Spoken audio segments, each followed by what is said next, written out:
กราบสวัสดีท่านพงษ์พานุช เสวตรุณท่านปลัดกระทรวงการท่องเที่ยวและกีฬาเรียนแขกท่านผู้มีเกียรติทุกท่านนะคะและกราบเรียนท่านผู้บริการแสงจันทร์แก้วปทุมรัศมีผู้บริการกองเศรษฐกิจการท่องเที่ยวและกีฬาค่ะดิฉันอาจารย์กนภัทร นิติวราภากลจากมหาวิทยาลัยราชภัฏพระนครรับหน้าที่เป็นพิธีกรในการจัดสัมมนาเชิงวิชาการเรื่องการพัฒนาศักยภาพอุตสาหกรรมการท่องเที่ยวด้วยข้อมูลสถิติในวันนี้นะคะณห้องบางลำพูชั้น 6 โรงแรมอมารวอเตอร์นะคะในวันนี้วันที่ 4 กรกฎาคมพุทธศักราช 2561 ค่ะและในช่วงนี้นะคะขออนุญาตเข้าสู่พิธีการเปิดงานจัดสัมมนาเชิงวิชาการเรื่องการพัฒนาศักยภาพอุตสาหกรรมท่องเที่ยวด้วยข้อมูลสถิติค่ะและดิฉันขอกราบเรียนเชิญท่าน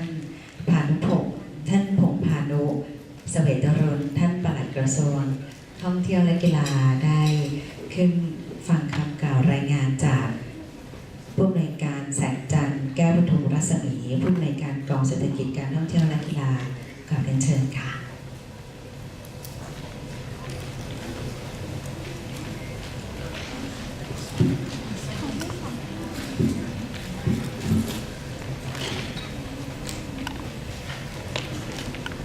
สวัสดีค่ะเรียนท่านปลัดกระทรวงการท่องเที่ยวและกีฬาท่านวิทยากรและท่านผู้มีเกียรติทุกท่านค่ะในนามของกองเศรษฐกิจการท่องเที่ยวและกีฬายินดีต้อนรับผู้มีเกียรติทุกท่านเข้าสู่งานการสัมมนาเชิงวิชาการสถิติด้านการท่องเที่ยวนะคะขอบพระคุณท่านพงษ์พานุ เสวตรุณนะคะปลัดกระทรวงการท่องเที่ยวและกีฬาท่านวิทยากรผู้ทรงคุณวุฒินะคะมิสเตอร์ปีเตอร์ ลาเมอร์นะคะที่ให้เกียรติมาให้ความรู้และร่วมแลกเปลี่ยนความคิดเห็นเกี่ยวกับการพัฒนาอุตสาหกรรมการท่องเที่ยวด้วยสถิตินะคะในวันนี้ท่านผู้มีเกียรติคะบทบาทสำคัญของกระทรวงการท่องเที่ยวและกีฬาคือการจัดทำสถิติด้านการท่องเที่ยวของประเทศนะคะซึ่งก็ครอบคลุมในเรื่องของสถิติการท่องเที่ยวระหว่างประเทศและในประเทศนะคะโดยแนวทางการดำเนินงานของกระทรวงการท่องเที่ยวและกีฬาที่ผ่านมามุ่งมั่นในการจัดทำสถิติด้านการท่องเที่ยวนะคะและ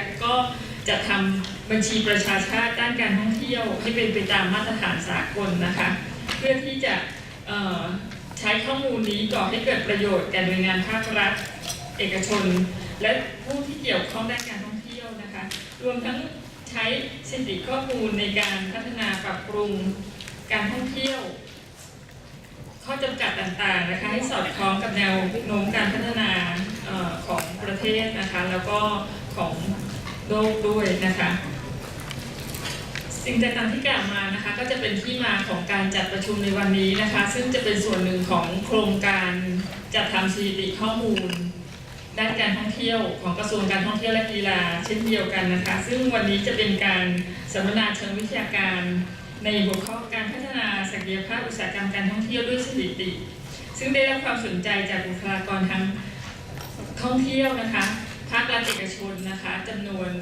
นวนมากกว่าเป้าหมายที่กำหนดไว้นะคะ50 คนนะคะ50 ท่านซึ่งในวันนี้ดูแล้วก็จะประมาณ2 เท่าของที่ประมาณการไว้นะคะในการจัดสัมมนาครั้งนี้นะคะเราได้กำหนดขึ้นเป็น2 วันนะคะในวันแรกคือวันนี้นะคะก็จะเป็นการบรรยายในหัวข้อ Current and Future Prospects of Tourism Statistics นะคะซึ่งหัวข้อนี้ก็จะเพื่อให้เกิดความเข้าใจนะคะในแนวทางการจัดทำสถิติการท่องเที่ยวของโลกในปัจจุบันนะคะแล้วก็ทราบถึงแนวโน้มการเปลี่ยนแปลงที่จะเกิดขึ้นในอนาคตสำหรับช่วงบ่ายก็จะเป็นอีกหัวข้อหนึ่งนะคะคือเรื่องของTourism Satellite Account นะคะหรือว่า TSA นะคะซึ่งทั้ง2 หัวข้อนะคะจะเป็นการบรรยายโดยเราเชิญท่านผู้เชี่ยวชาญนะคะมิสเตอร์ปีเตอร์ ลาเมอร์นะคะซึ่งเป็นรองผู้อำนวยการด้านการจัดเก็บสถิติข้อมูลนะคะของ NWTO นะคะสำนักงานออสเตรียนะคะซึ่ง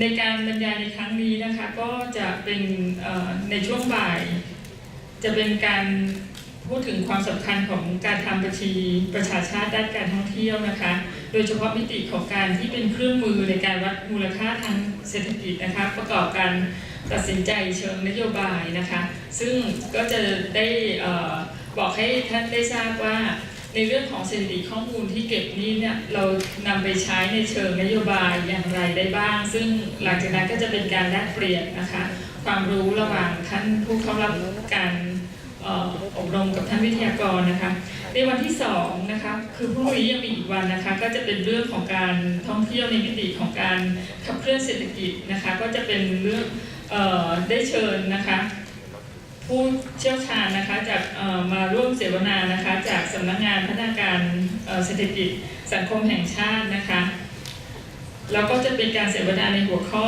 การท่องเที่ยวจีนมิติใหม่ในประเทศไทยนะคะซึ่งนักท่องเที่ยวจีนเองเนี่ยก็จะเป็นนักท่องเที่ยวที่จำนวนมากนะคะถึง70%นะคะของนักท่องเที่ยวที่เข้ามาในประเทศแต่ละปีนะคะในช่วงของพรุ่งนี้นะคะนอกจากการได้เป็นการสัมมนานะคะก็เราเชิญวิทยากรผู้ทรงคุณวุฒินะคะจากสภาอุตสาหกรรมท่องเที่ยวนะคะแล้วก็ผู้แทนนะคะสมาคมธุรกิจมัคคุเทศก์อาชีพของประเทศไทยนะคะแล้วก็ผู้แทนจากสมาคมธุรกิจการท่องเที่ยวต่างๆนะคะมาร่วมให้ความรู้นะคะก็ขอเชิญทุกท่านนะคะร่วมในการสัมมนาในพรุ่งนี้อีกวันหนึ่งนะคะบัดนี้ได้เวลาสมควรแล้วนะคะดิฉันก็ขอกราบเรียนเชิญนะคะท่านประธานในพิธีนะคะท่านพงษ์พานุสเวทรุลปลัดกระทรวงการท่องเที่ยวและกีฬาเปิดการประชุมนะคะแล้วก็ขอกราบเรียนเชิญค่ะขอบคุณครับผอ.ผมจันทร์ผอ.กรมเศรษฐกิจการท่องเที่ยวครับเรียนท่านผู้มีเกียรติที่เคารพท่านครับผมในนามของกระทรวงการท่องเที่ยวและกีฬานะครับขอต้อนรับท่านสู่การสัมมนาเชิงวิชาการเรื่องการพัฒนาศักยภาพอุตสาหกรรมท่องเที่ยวด้วยข้อมูลสถิติในวันนี้นะครับผมอยากจะเรียนย้ำที่ท่านผอ.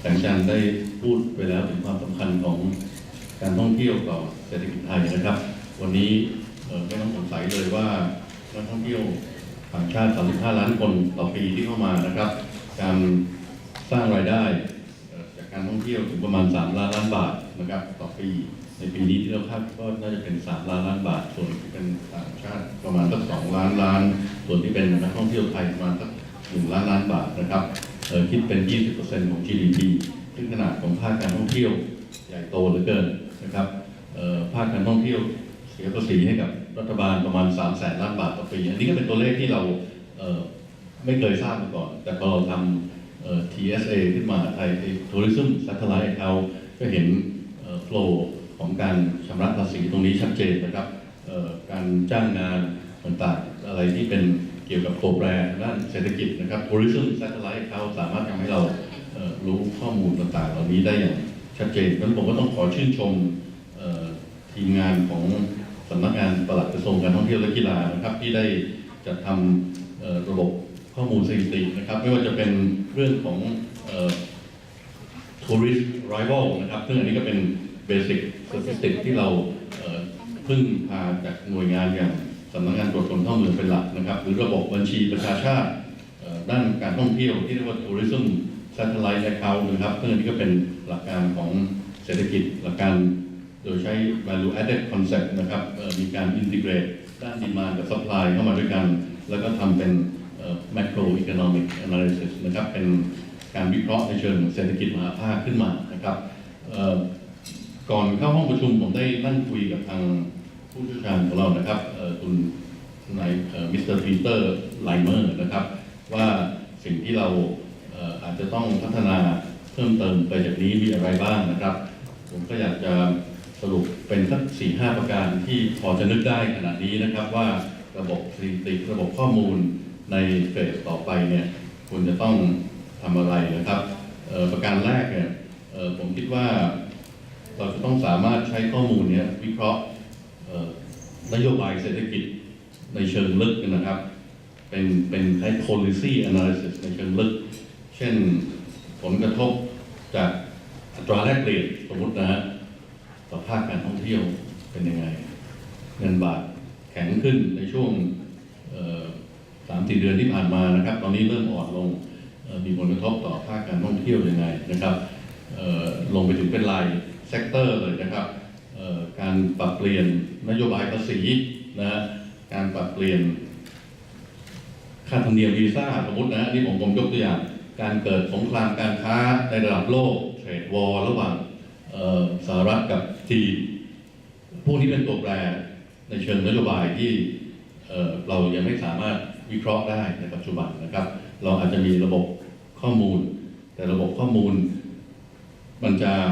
เกิดประโยชน์จริงๆก็ต้องสามารถทำให้เราวิเคราะห์ในเชิงนโยบายเหล่านี้ได้ประการที่2ครับคือการวิเคราะห์เป็นรายเซกเตอร์ของอุตสาหกรรมนะฮะเซกเตอร์โรงแรมเซกเตอร์ร้านอาหารเซกเตอร์ธุรกิจนำเที่ยวนะครับวิเคราะห์ยังไงวิเคราะห์ว่าอุตสาหกรรมเหล่านี้มันสร้างการจ้างงานเท่าไหร่มันมี productivity growth หรือไม่นะฮะมีการอะไรคือเพิ่มประสิทธิภาพการเติบโตในเชิงประสิทธิภาพของภาคอุตสาหกรรมหรือเปล่ามี competitiveness มากแค่ไหนความสามารถในการแข่งขันมีการลงทุนเกิดขึ้นในเซกเตอร์เหล่านี้มากน้อยแค่ไหนพวกนี้เป็นการวิเคราะห์ในเชิงเซกเตอร์ที่ผมคิดว่ามีความสำคัญนะครับในหัวข้อเดียวกันเนี่ยผมคุยกับปีเตอร์ไลเมอร์ว่าการวิเคราะห์ในเชิง cash flow นะครับในแต่ละอุตสาหกรรมเนี่ยเราก็ยังไม่สามารถทำได้อย่างเต็มร้อยนะครับเช่นวันนี้เรามีการจองโรงแรมผ่าน OTA ออนไลน์ถูกtravel agency นะออนไลน์ travel agency เงินมันเข้าประเทศหรือเปล่าที่ผมตั้งคำถามอยู่ตรงนี้เหมือนกันว่าเวลาเราจองผ่านTripAdvisor สมมตินะจองโรงแรมเนี่ยมันอาจจะเข้าจริงๆแค่70อีก30มันหายไปไหนผมว่าตัวเลขพวกนี้จริงๆมันอยู่ในบางที่นะเช่นสถิติของแบงก์ชาติคือ balance of payment นะสถิติดุลการชำระเงินเนี่ยผมว่าต้อง record ให้พวกข้อมูลที่เป็น cash flow เหล่านี้อย่างชัดเจนแต่เราก็ไม่รู้ข้อเท็จจริงว่าเงินเหล่านี้มันหายไปไหนมันเสียภาษีในประเทศไทยหรือเปล่านักท่องเที่ยวจีนชำระเงินผ่านWeChat นะฮะเงินมันเข้าประเทศเท่าไหร่อันนี้เป็นสิ่งที่ผมพยายามตั้งคำถามว่าระบบสถิติของเราเนี่ยจะต้องทำให้เราสามารถวิเคราะห์เป็นรายเซกเตอร์และวิเคราะห์ในเชิงกระแสเงินสดได้ด้วยนะฮะปัจจุบันอาจจะยังไม่สามารถทำตรงนี้นะครับประการที่3นะครับเรื่องของสถิตินักท่องเที่ยวเนี่ยปัจจุบันก็ยังยึดเรื่อง arrival เป็นหลักนะผ่านด่านการผ่านด่านมีการตรวจข้อมูลในด้านการตรวจคนเข้าเมืองแต่ข้อมูลในสถานที่เป็น flow ของนักท่องเที่ยวเลยนะเป็น flow เป็นความเคลื่อนไหวของนักท่องเที่ยวเขาบินมาลงที่สุวรรณภูมิบินมาลงที่ดอนเมืองแล้วเขาไปพัทยาหรือเขาไปอยุธยาตรงนี้ผมว่าเรารู้ไหมผมว่าเราปัจจุบันเรายังไม่รู้นะนักท่องเที่ยวจีนลงสุวรรณภูมิแล้วไปพัทยาเท่าไหร่แล้วอยู่ในกรุงเทพเท่าไหร่นะหรือแม้แต่การโฟลว์ข้ามพรมแดนระหว่างประเทศเพื่อนบ้านเนี่ยนะครับสมมติบินมาลงที่สุวรรณภูมิน่าจะต่อไปนครวัดนครธมที่เขมรตัวเลขผมว่าสถิติเหล่านี้เนี่ยมันคงมีแต่ผมว่าเราอาจยังไม่ได้เพราะเท่าที่ควรว่ามันเกิดการเคลื่อนไหวการเคลื่อนย้ายการโฟลว์ของนักท่องเที่ยวระหว่างจุดต่อจุดเนี่ยเป็นจำนวนเท่าไหร่นะฮะผมคิดว่าคงไม่ง่ายผ่านด่านง่ายหน่อยเพราะว่ามีตรวจคนเข้าเมืองแต่การเคลื่อนไหวจากที่หนึ่งไปอีกที่หนึ่งเนี่ยผมคิดว่าอาจจะต้องใช้อุปกรณ์ที่เป็นผมว่าโทรศัพท์มือถือเนี่ยมันบอกอะไรเราได้เยอะนะโทรศัพท์มือถือเนี่ยใครเดินทางมาก็จะต้อง roaming international roaming นะเพราะฉะนั้นค่ายมือถือต่างๆเนี่ยผมว่าเขามีข้อมูลเหล่านี้หมดข้อมูลการไหลเวียนของนักท่องเที่ยวไปยังที่ต่างๆนะครับทำยังไงหน่วยงานที่ดูแลเรื่องการท่องเที่ยวจะได้รับข้อมูลเหล่านี้มาใช้ประโยชน์นะครับการรักษาความปลอดภัยก็ดีนะฮะการ ดูเรื่อง supply ให้มันมีความเพียงพอก็ดีผมคิดว่าตรงนี้มันเป็นข้อมูลที่น่าจะเป็นประโยชน์อย่างยิ่งมันเป็น big data ไปแล้วนะครับซึ่งอันนี้นำไปสู่ประเด็นที่ 4ที่ผมอยากจะเรียนว่าเราจะเข้าไปสู่การมีระบบ big data ด้านการท่องเที่ยวได้ยังไงบ้างนะครับปัจจุบันผมคิดว่าฐานข้อมูลของเรายังไม่เป็น big data ที่แท้จริงนะฮะอาจจะต้องพึ่งsearch engine ใหญ่ๆของโลกนะ Google สนุกต่างๆเหล่านี้ที่มีคนเข้าไปเซิร์ชแล้วเราก็พยายามที่จะวิเคราะห์ข้อมูลจากเซิร์ชเหล่านั้นเนี่ยนะเป็นพฤติกรรมของนักท่องเที่ยวแล้วก็นำมาแมทช์กับข้อมูลด้าน supply ที่เรามีอยู่ว่าขาดตกบกพร่องอะไรตรงไหนต้องเติมเต็มตรงไหนต้องเสริมเข้าไปนะครับอาจจะต้องฟังจากทางปีเตอร์ไลเมอร์นะครับว่า Big Data ด้านการท่องเที่ยวเนี่ยสามารถที่จะเกิดขึ้นได้ไหมในประเทศไทยแล้วก็มันคุ้มค่าหรือเปล่าที่เราจะก้าวเข้าไปสู่ Big Data เหล่านั้นนะครับสุดท้ายครับประเด็นสุดท้ายที่ผมอยากจะฝากไว้ก็คือการวัดความยั่งยืนด้านการท่องเที่ยวนะsustainable tourism คำว่า sustainability นะครับผมคิดว่าวันนี้อาจจะยังไม่มีดัชนีชี้วัดที่ชัดเจนนะครับเราพูดกันว่าตอนนี้ขยะพลาสติกเยอะเหลือเกินสิ่งแวดล้อมเราเริ่มจะแย่แล้วปะการังเราเริ่มจะหมดไปแล้วนะขนบธรรมเนียมประเพณีของเราเริ่มเสียความแออัดตามที่ต่างๆผมว่าเราวัดตัวเลขในเชิงเศรษฐกิจเราวัดง่ายแต่วัดในเชิงกึ่งสังคมนะในเชิงสิ่งแวดล้อมในเชิงมลภาวะในเชิงขนบธรรมเนียมวัฒนธรรมผมว่าอันนี้วัดยากนะครับผมก็พยายามที่จะคุยกับทางนิด้าเมื่อสัก2 อาทิตย์ที่แล้วมีการสัมมนาเรื่องsustainable tourism นะครับนิด้าเข้ามาบอกจะทำเป็น policy watch ให้เรานะครับเป็นแค่ดัชนีตัวหนึ่งที่จะช่วยdetect ปัญหาทางด้านสิ่งแวดล้อมทางด้านวัฒนธรรมทางด้านสังคมนะครับก็รอดูตัว policy watch ตัวนี้อยู่นะครับแต่ผมคิดว่าปัจจุบันยังไม่มีการวัดมีเครื่องมือใดที่จะวัดผลในเชิง sustainability ได้อย่างชัดเจนนะครับอันนี้ก็เป็น 4-5 ประเด็นที่ผมคิดว่าเราก้าวต่อไปของการจัดทำระบบสถิติข้อมูลด้านการท่องเที่ยวนะฮะจำเป็นที่จะต้องตอบประเด็นเหล่านี้นะครับผมได้ฝากทางมิสเตอร์ปีเตอร์ไลเมอร์นะครับว่าลองเล่าเรื่องเหล่านี้ให้พวกเราฟังก็น่าจะเป็นประโยชน์อย่างยิ่งนะครับเรายังมีการสัมมนาอีก2 วันนี้ทั้งวันแล้วก็พรุ่งนี้นะครับก็ขอขอบคุณท่านวิทยากรนะครับปีเตอร์ไลเมอร์ขอบคุณหน่วยงานภาครัฐหน่วยงานภาคเอกชนทุกท่านที่ให้เกียรติมาเข้าร่วมประชุมในวันนี้นะครับหวังว่าคงจะเรียบร้อยและบรรลุตามวัตถุประสงค์ทุกประการวันนี้ได้เวลาอันสมบูรณ์แล้วก็ผมขอเปิดการสัมมนาเชิงวิชาการเรื่องการพัฒนาศักยภาพอุตสาหกรรมท่องเที่ยวด้วยข้อมูลสถิติวันนี้ครับ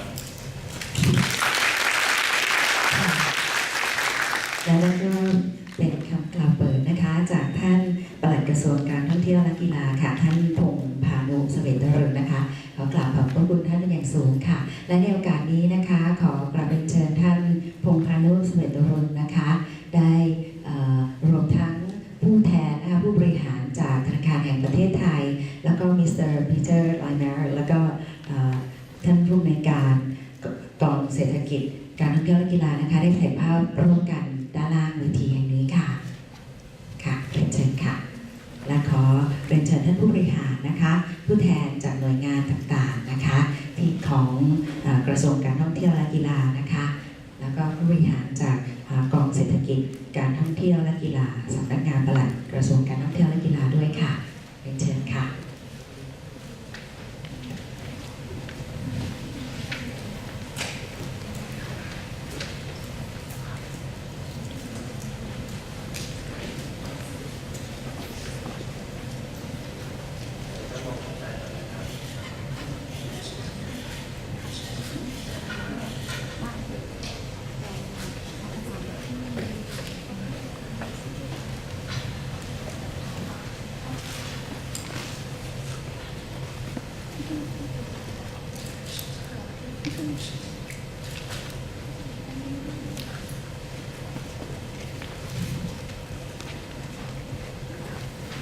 ค ระคุณทุกท่านนะคะขอกราบขอบพระคุณท่านพงษ์พานุเสวตรุณนะคะท่านปลัดกระทรวงการท่องเที่ยวและกีฬาเป็นอย่างสูงนะคะที่ท่านกรุณาได้ให้เกียรติมาเป็นประธานในพิธีเปิดในวันนี้นะคะและท่านผู้มีเกียรติทุกท่านค่ะในช่วงเวลาต่อไปนี้เราก็จะเริ่มเข้าสู่ช่วงของการบรรยายนะคะตามที่เราได้กำหนดไว้นะคะในกำหนดการนะคะในเรื่องของประเด็นเรื่อง current and future prospect of tourism statistics นะคะโดยท่านวิทยากรนะคะท่านได้มาอยู่กับเราตรงนี้นะคะนั่นก็คือดร. ปีเตอร์ ไลเมอร์นะคะก่อนที่เราจะไปพบกับท่านนะคะดิฉันขออนุญาตนะคะได้เล่าถึงประวัติคร่าวๆนะคะถึงข้อมูลของท่านวิทยากรของเรานะคะสำหรับการศึกษาของท่านปีเตอร์ ไลเมอร์นะคะท่านจบการศึกษาในด้าน Export and Tourism จาก The University of Economic Vienna ประเทศออสเตรียค่ะและจบการศึกษาด้าน Geography จาก The University of Vienna ประเทศออสเตรียเช่นเดียวกันค่ะและประวัติการทำงานนะคะท่านได้เริ่มการทำงานณสำนักงานสถิติแห่งชาติประเทศออสเตรียนะคะและในปี 1998 นะคะก็ได้รับผิดชอบในหน้าที่ของดูแลนะคะด้าน Tourism and Travel Statistics ดูแลในเรื่องของ Tourism Satellite Account และดูแลเรื่องของ Travel Balance of Payment นะคะและปัจจุบันนะคะท่านเป็นรองผู้อำนวยการนะคะหรือ Deputy Directors of the Directorate Special Statistics ณ Statistics ออสเตรียหรือสำนักงานสถิติแห่งชาติออสเตรียนั่นเองค่ะนั่นก็คือเรื่องราวคร่าวๆนะคะของท่านวิทยากรของเราในช่วงนี้นะคะถ้าทุกท่านพร้อมแล้วนะคะดิฉันขอต้อนรับนะคะดร. ปีเตอร์ ไลเมอร์ Ladies and gentlemen, please join me in welcoming Mr. Peter Laime.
Sabati, Janjue Pitanan. I hope you understood. Yes, good morning, dear Permanent Secretary, dear Director, dear representatives, dear expert, distinguished delegates, ladies and gentlemen. First of all, I would like to start saying that I appreciate very much to be here in Bangkok. I had a very convenient journey to come here because we have a lot of direct flights between Austria and Vienna by Thai Airways, and also Austrian Airlines are coming into this wonderful country. Being honest, I had not much opportunities to visit parts in your country, but I will do the next time. First of all, let me say that in my country, in the moment it's 5 o'clock in the morning, and you can believe me, I'm not talking about tourism statistics 5 o'clock in the morning. But I will try to do my best. Since my jet lag is a little bit still there, but I hope I can overcome this. First of all, I would like to thank the Ministry of Tourism and Sports for inviting me, but I would also like to thank the company Excellent Business Management in particular Mr. Uten Mundhasen, who was welcoming me and inviting me to come here and to share some moments of tourism statistics with you here in this occasion. Well, in the objectives of the coming hours, I would say I will tell you a little bit more about tourism statistics in general, about tourism satellite accounting, I would like to mention also a little bit about the outlook concerning tourism statistics. So what are the future prospects concerning tourism statistics? To my person, I was already introduced. I'm involved in tourism statistics since, let's say, a quarter century. So it's 25 years in tourism statistics, and in particular in the tourism satellite accounting since around 20 years. And as I mentioned before in the lobby, in particular TSA is let's say it's a lifetime work. It's a never-ending story because there is always additional data available. There are additional methods available. So it's a learning process, let's say, including myself. And when I'm on international missions, like here, the last mission, by the way, was in the Islamic Republic of Iran last year. And it was very enthusiastic, and this kind of missions are quite important for me myself because new challenges and new ideas are coming up, which I'm able to involve and incorporate also in our national tourism statistical system as far as possible. I will talk also, as I mentioned before, about the outlook of tourism statistics, but also about new concepts like, and it was mentioned by the Permanent Secretary already, measuring sustainable tourism. So this is one of the major issues in the moment from UNWTO. I have close contacts with this organization since 15 years. The last 2 years I was chairing the UNWTO Committee on Statistics and Tourism Satellite Accounting, and one of the starting points, and the big starting point was last year. And some of you might be available last year, were available last year in Manila in the tourism conference of UNWTO, and this was, let's say, one of the starting points concerning measuring sustainable tourism. And as also the Permanent Secretary mentioned, it is a challenge measuring sustainable tourism. We have some indicators already available, like tourism satellite accounting, for example, but the real challenge is to find out indicators concerning social sustainability or concerning ecological sustainability. So these are, let's say, the next important issues which we have to deal with. Okay, so these are some introducing words from my side. In total, I have in the morning and also in the afternoon, I have 5 presentations. The first presentation is dealing a little bit about the current system about tourism statistics in my country. And then the second presentation deals with international requirements concerning, in regards to international recommendation of tourism statistics, and a little bit concerning PSA, so the recommended methodological framework. Then I will talk a little bit about the outlook and of tourism statistics, including, which was already mentioned, including big data issues. And in the afternoon, I will mainly deal with tourism satellite accounting, giving a little bit an overview concerning TSA, and I think what is more important, also concerning the purpose and the role of tourism satellite accounting. What is always important for me in this kind of presentations is questions. So if you have any question, please don't hesitate to ask. So I will, after each presentation, maybe I will ask for questions. So please ask, because this is quite, I think, quite important. Maybe sometimes more important than do this kind of speeches and presentations, because discussion is lively and it's live. So it's quite important. And it's a learning phase also for us. Okay. So I will start with a presentation concerning our system in Statistics Austria. As it was already mentioned, my home office is Statistics Austria. It's not UNWTO. I'm quite involved with this organization, but my home is Statistics Austria. I'm also not only responsible for tourism statistics, but being honest, and I can say it here, it's one of my passions, apart from my wife, of course. But one of my passions is tourism statistics, let's say, and I have other statistics which I was responsible for.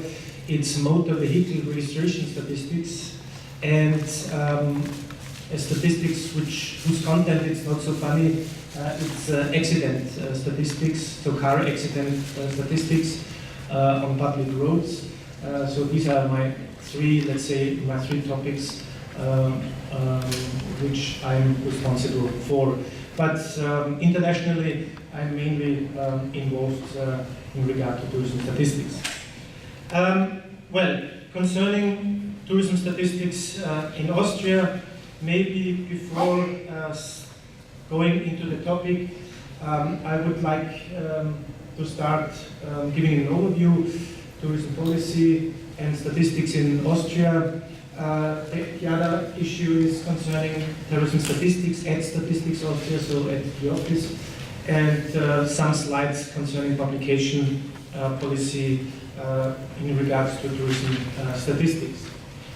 First of all, Austria is a very, very small country in the heart of Europe, and we are a member of the European Union since more than 20 years, since 1995.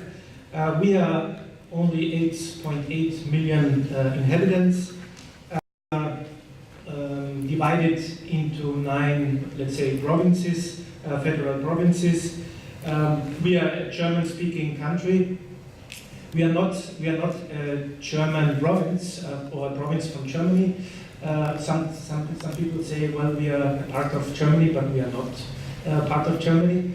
But we have close contacts with Germany. For example, our main trade partner, but also our main tourism generating country is our neighbor Germany, for example.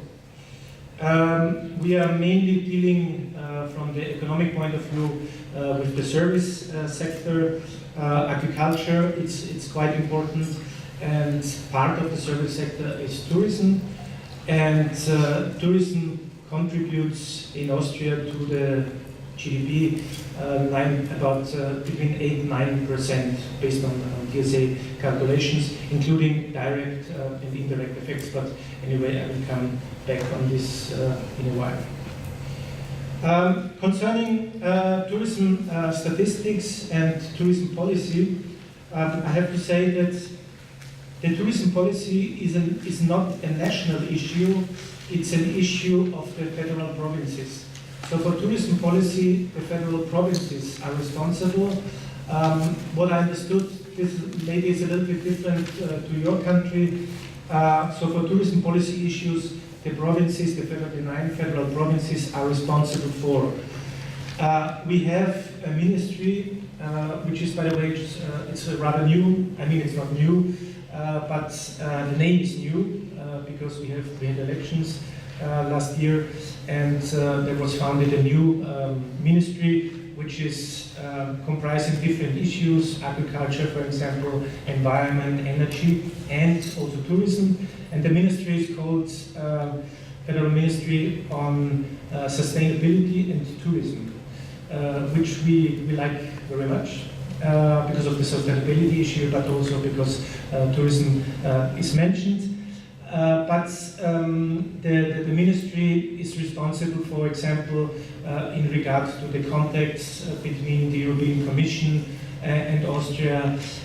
They are promoting tourism, for example, as a whole in Austria. We have a national tourist organization, the Austrian National Tourist Organization, which is part, or it's financed by the ministry. So these are the duties of the ministry. But as I said before, the federal states are mainly responsible for tourism policy issues. But in regard to tourism statistics, the responsibility is on the national level. So not on the provincial level, but on the national level. And mainly responsible of this kind is Statistics Austria. This is the main organization who is providing the data, the official data on tourism statistics. Our main client, of course, is the ministry. But for the publication of the data, for compilation of the data, for the surveys and so on, we are responsible for. I know it's a little bit different in many countries, like in your country, for example, where the Ministry of Tourism and Sports is partly responsible for tourism statistics, and I know also from other countries. But in Europe, and I'm speaking from the European point of view, in the most cases, the statistical offices are responsible for tourism statistics. Well, this is an organizational chart of Statistics Austria. We have different directorates which are dealing with different topics, population statistics, business statistics, and so on.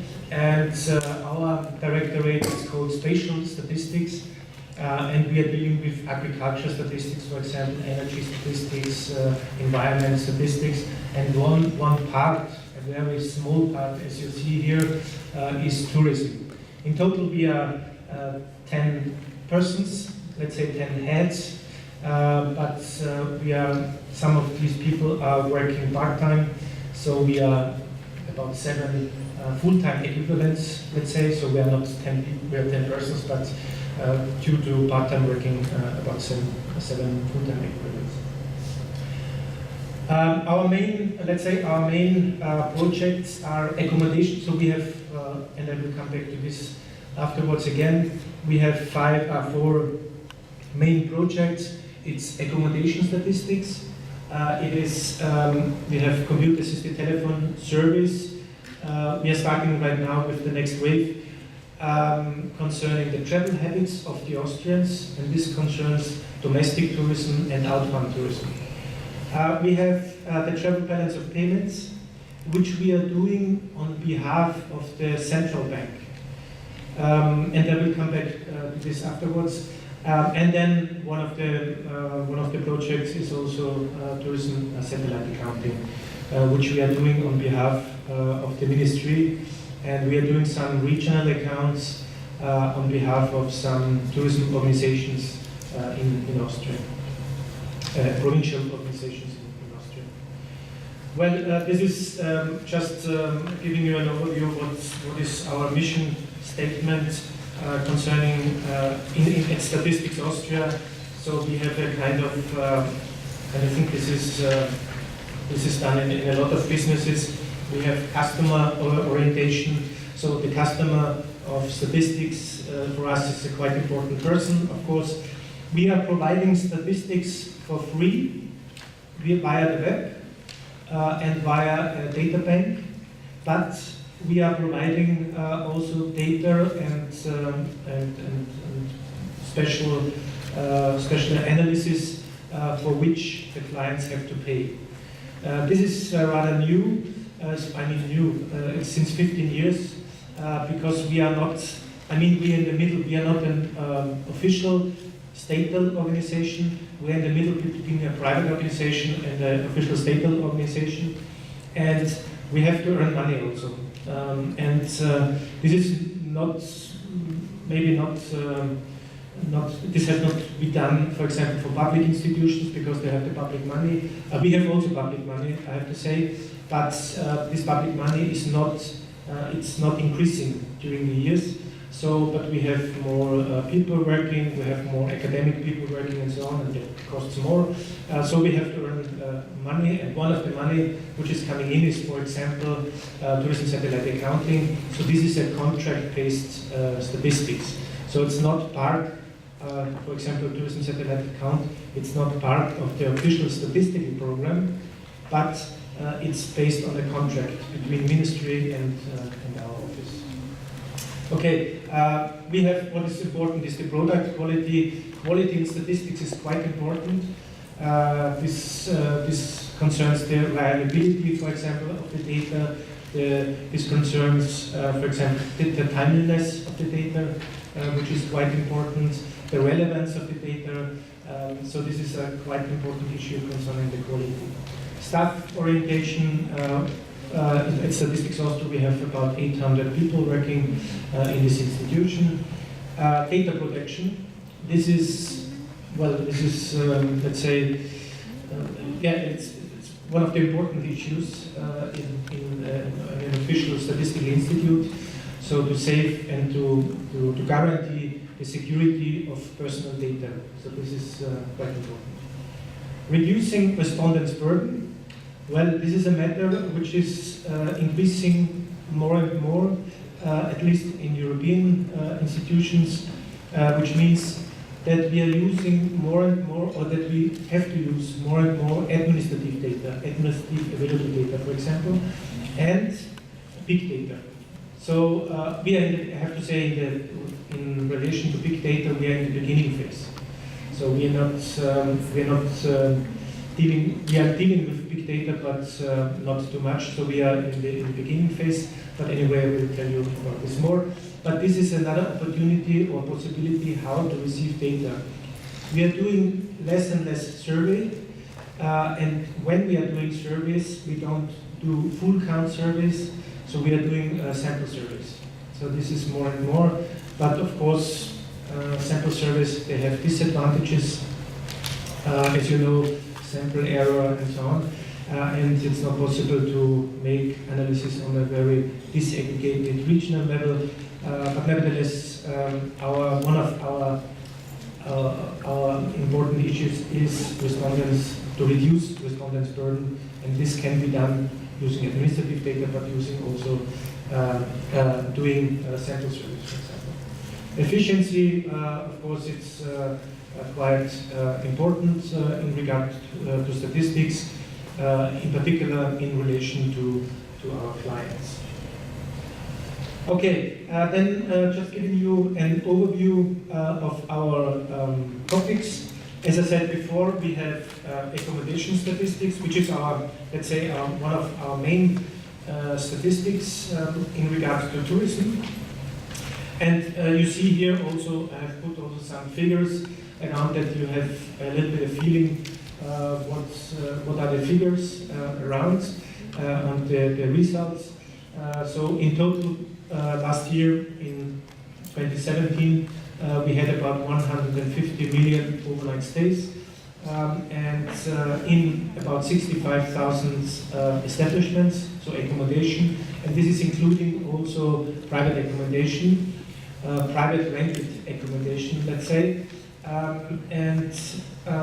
Anyway, I think maybe we can also discuss this. As you know, Airbnb is coming up more and more, and still here we have, let's say, a little bit of data gap because the platforms like the booking platforms like Windu, like Airbnb and so on, we don't have the full data available at the moment. There are some initiatives, for example, in the capital of Austria, in Vienna, but still we have some missing data concerning this kind of accommodation. Travel behavior is the other survey, and we have about 20 million holiday trips from Austrians, which means domestic tourism trips, so within Austria, and also tourism trips abroad. we are dealing with, as I mentioned, the travel balance of payments, and you see here the credit side of the balance of payments. We have an income of 80 billion euro per year, and the Austrians are spending, so this is the debit side of the travel balance of payments, about 9 billion. So let's say in balance terms we have a positive balance, and about 9 billion euro, about 9 billion euro. Tourism satellite accounts, we have a share about 7%. Direct effects, including the indirect effects, we have about 9% direct and indirect effects. And in regards to the, we are doing also estimates concerning the employment. So about 7% of the employed people in Austria are in the tourism industry. So 7% contribution to the total employment is due to tourism activities. Coming first of all to the accommodation statistics. So accommodation statistics means that we are doing kind of surveys within the accommodation. I'm saying kind of surveys. It means that every guest who is coming to a tourist accommodation have to fill out a guest form, let's say a guest form. So it's a sheet of paper where some data have to be written down, like the name, for example, the gender, the age, but also, and this is important for tourism statistics, also the duration of the stay, the start of the stay and the end of the stay. And this is done directly in the tourist accommodations. I have to say in the rented accommodations. This is not including, for example, stays of tourists in second homes, for example, and it is not including visiting friends and relatives. So this is one of the disadvantages of accommodation statistics, that it's only including hotels and rented private accommodation, which is still rather important in my country. Small private accommodations, pensions with not more than 10 bed places, but not including second homes and visiting friends and relatives, which is a very important part of tourism, I have to say. We are doing on a monthly basis surveys concerning the number of arrivals and the number of overnight stays, and we are doing on a yearly basis a survey concerning capacity, which means how many beds are available, tourist beds in tourist accommodations are available, how many establishments we have in Austria. We are doing this only once per year because due to reducing respondents' burden, and there are not big changes from one year to another. I mean, there are some changes in structure. So we are, in Austria, the quality of the hotels are increasing. So we have more and more 5-4-star hotels and less quality, let's say, less quality accommodation, like private accommodation, for example. What is important, and this is also valid in regards to other statistics, is that we have a legal basis. So we have, and this is quite common also for other statistics in Europe, in the most cases, or I think in nearly 100% of the cases, we have a legal basis, a European legal basis. And this is also valid for tourism statistics, so we have a regulation on European level. We have a commission implementing regulation which is dealing in detail about the quality of the data, about the dissemination, about the transmitting the data to Eurostat. Eurostat is, let's say, the statistical office of the European Union. And we have also national legal basis. And this is, for example, the Registration Act 1991, or a kind of regulation on tourism statistics from 2002 and 2012. The main clients, or one of the main clients, is first of all Eurostat, but also the ministry. We are collecting the data not directly from the establishments, but we are dealing with the data from the municipalities. Municipalities in Austria, let's say, are quite small, let's say, small cities, small towns, and they are collecting the data from the establishments, and they make an aggregate from this accommodation, and they are sending the data to us. This is easier, let's say, this is easier for us because it's easier to deal with, let's say, in this case, with 1,600 reporting communities or the municipalities than to deal with 65,000 establishments. The reason is also that the municipalities or the local tourism organizations, they have more information, for example, when a hotel is opened, when a hotel is closed, which we don't know, of course. And therefore, the system is quite efficient, I would say.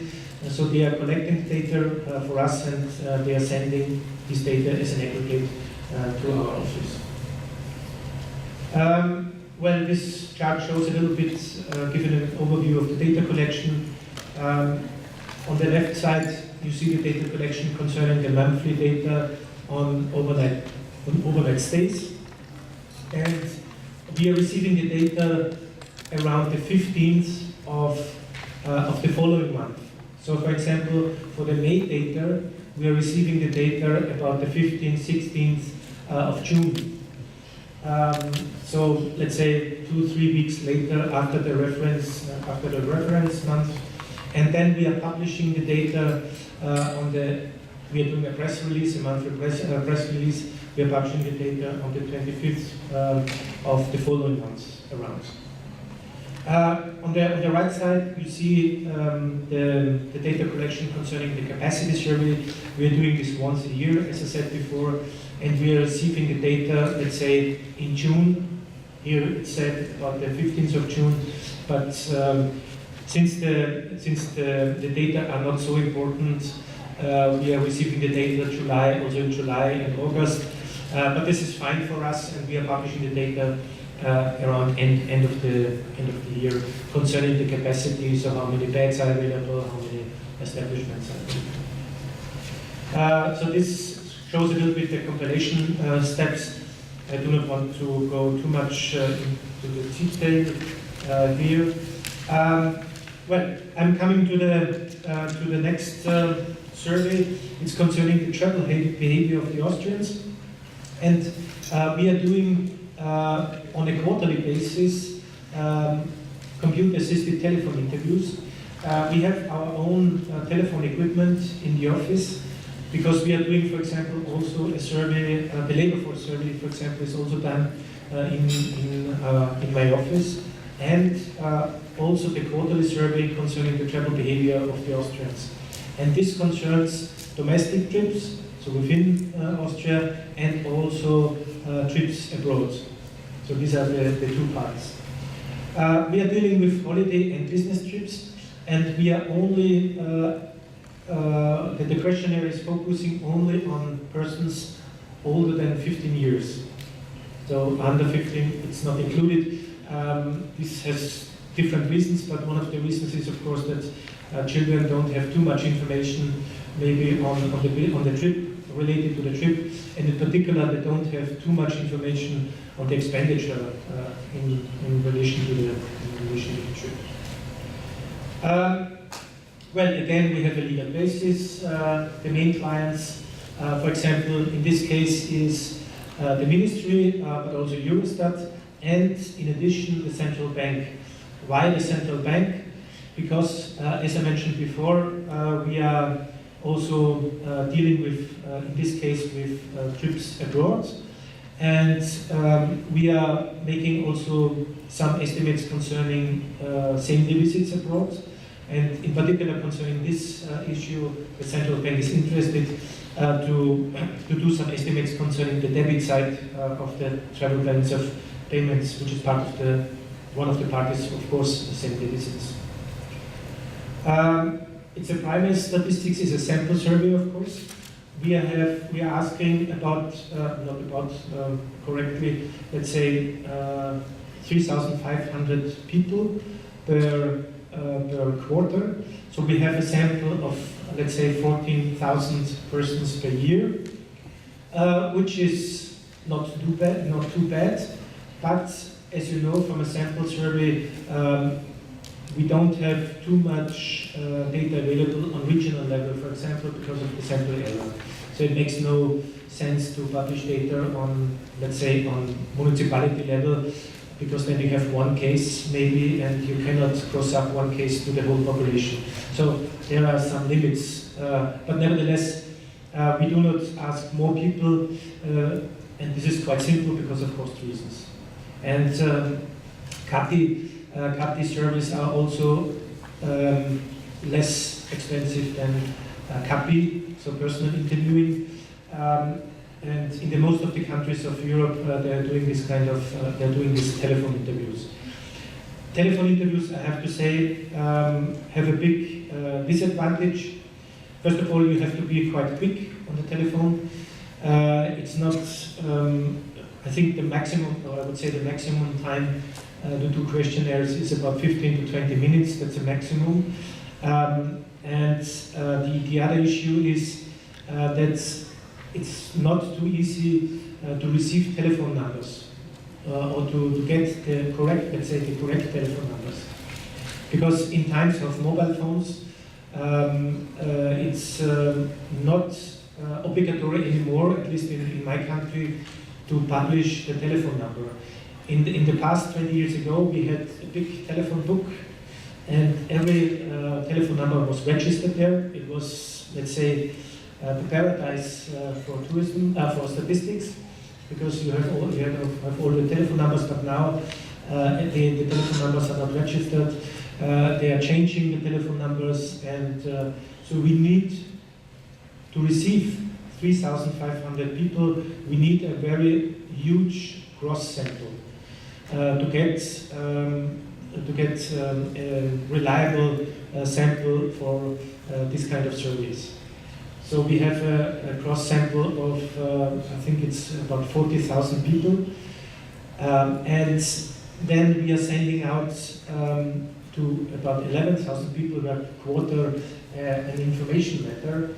And I'm already in this slide. We are sending out an information letter to these people. And information letter is important because it's increasing the response. The response. If you don't send out information letter from an official institution, the response rate is quite low. So we are not a market research institute. They are phoning. They might phone you, but in the most cases, and I think it's also valid for you, maybe you do not want to give answers. But when a pre-information letter is sent out, then you can say something about the survey, why this survey is necessary, which kind of information is asked. So you have a little bit, let's say, you are increasing the confidence between the institution and the respondents, and therefore we are sending out this information letter. Of course, this is costly. You have the postal costs, but still it's worth to do this. The sampling, and here it's in the first part, the sampling is based on the central, so the data for the sample we are receiving from the central register of residents. This is a register which is necessary for the population census now. We don't do any population census by a questionnaire, by a written questionnaire, but the population census is done mainly, I have to say mainly, based on the central register of residents. And this register we are using also for this, for getting the data of the sample, and we are using the telephone book. There's still a telephone book available, but it's not comparable with this kind of telephone book we had, as I said before, 20 years ago. It's not updated, this telephone book. So this is sometimes the telephone numbers do not exist, sometimes the telephone numbers change, sometimes the telephone number is switched to another person and so on. So this is not too easy. We have the interviewing phase in our telephone studio, and there is supervision available. So we have about 13 agents, but these agents is not part of our staff in the statistic office. This is external staff from a private company, so they are doing for us the field work. It's about 13 persons, and we are doing some checking of this person. So, for example, for the CATI survey, you can check how long the questionnaire lasts, for example. So you have to click on the computer after every question, and you can measure this time of questioning. So if, for example, agent is asking for a question only 2 seconds, then maybe there is something wrong, because you cannot ask a whole question in 2 seconds. So this we can check quite seriously, and we do.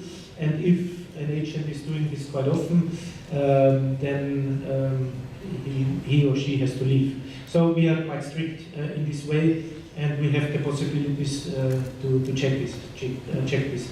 We have also some education for our agent. So we have an interviewing book. So they have to read exactly the questions. So it's not allowed to interpret questions or to shorten questions. So they have to be quite strict on this way. Then we are doing plausibility checks, as I said before. And afterwards, we are doing some imputations and extrapolations, so crossing up the figures to the whole population. And imputations mean that we have still a lot of missing values. And missing values are mainly concerning expenditure.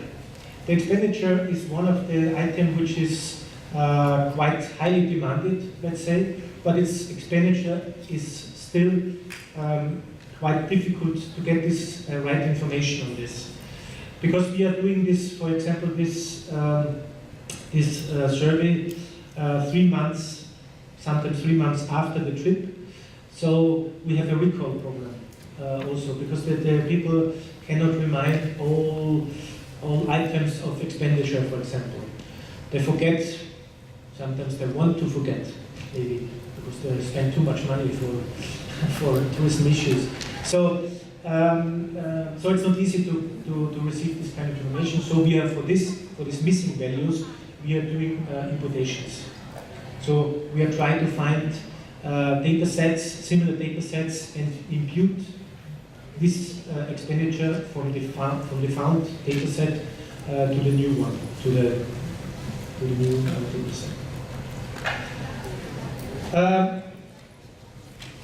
The two last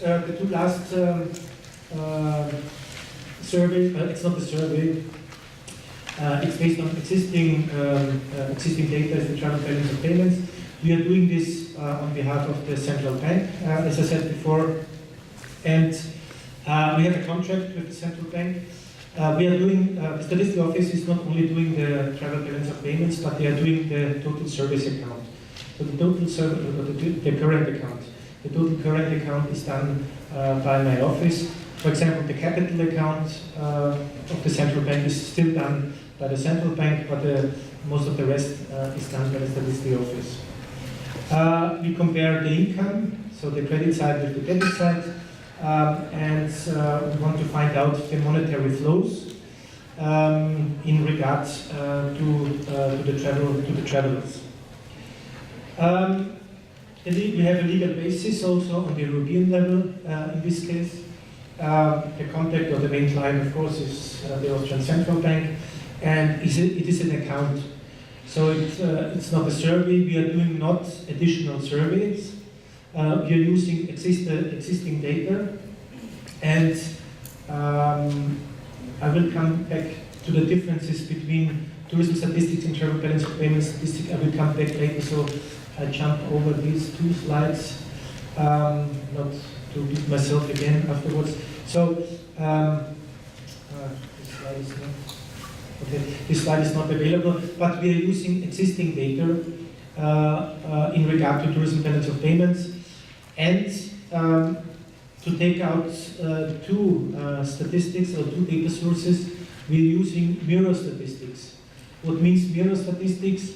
For example, Italy, which is one of our neighboring countries, is also doing surveys concerning the travel habits of the Italians.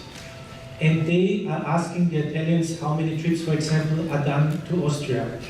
And for us, this kind of information is an inbound information. So we are using this data as an inbound information. For Italy, it's an outbound information. For us, it's an inbound information. Therefore, it's called mirror statistics. As I mentioned yesterday in some talks before, in some talks, that we can use this kind of data quite good. Since the quality is high, since we have, let's say, a European statistical system, and one part of the statistical system is also tourism statistics, so we can rely on this kind of data. And if there are no inbound data available from a country, then we can use this kind of information. And we use this kind of information also for travel balance of payments, but not only for travel balance of payments, but also for TSA, for example. And there is another data source we are using for travel balance of payments is credit and debit card information. We are receiving the data from the central bank. They are collecting, the European Central Bank is collecting the data from Visa, from MasterCard, from Diners. And this information is also distributed to the countries, and we get them from our central bank. So we know a little bit about the spending in different countries based on credit and debit cards. We know the person, the issuer of the holder of the credit card. I mean, not personally, of course, not by name, but we know how many Austrians who are using a credit card spending money in, let's say, in your country, in Thailand. So, and based on this, we are doing some estimates concerning the expenditure of tourists in Thailand. We don't have, for example, we don't have any information. We have any information how many trips are done from Austria to Thailand, from our CATI survey, from our survey concerning travel behavior, but we don't have reliable information concerning expenditure because of the sample size. So therefore, we are using this kind of credit and debit card information with the disadvantage, of course, that we are assuming that people coming here using credit and debit cards.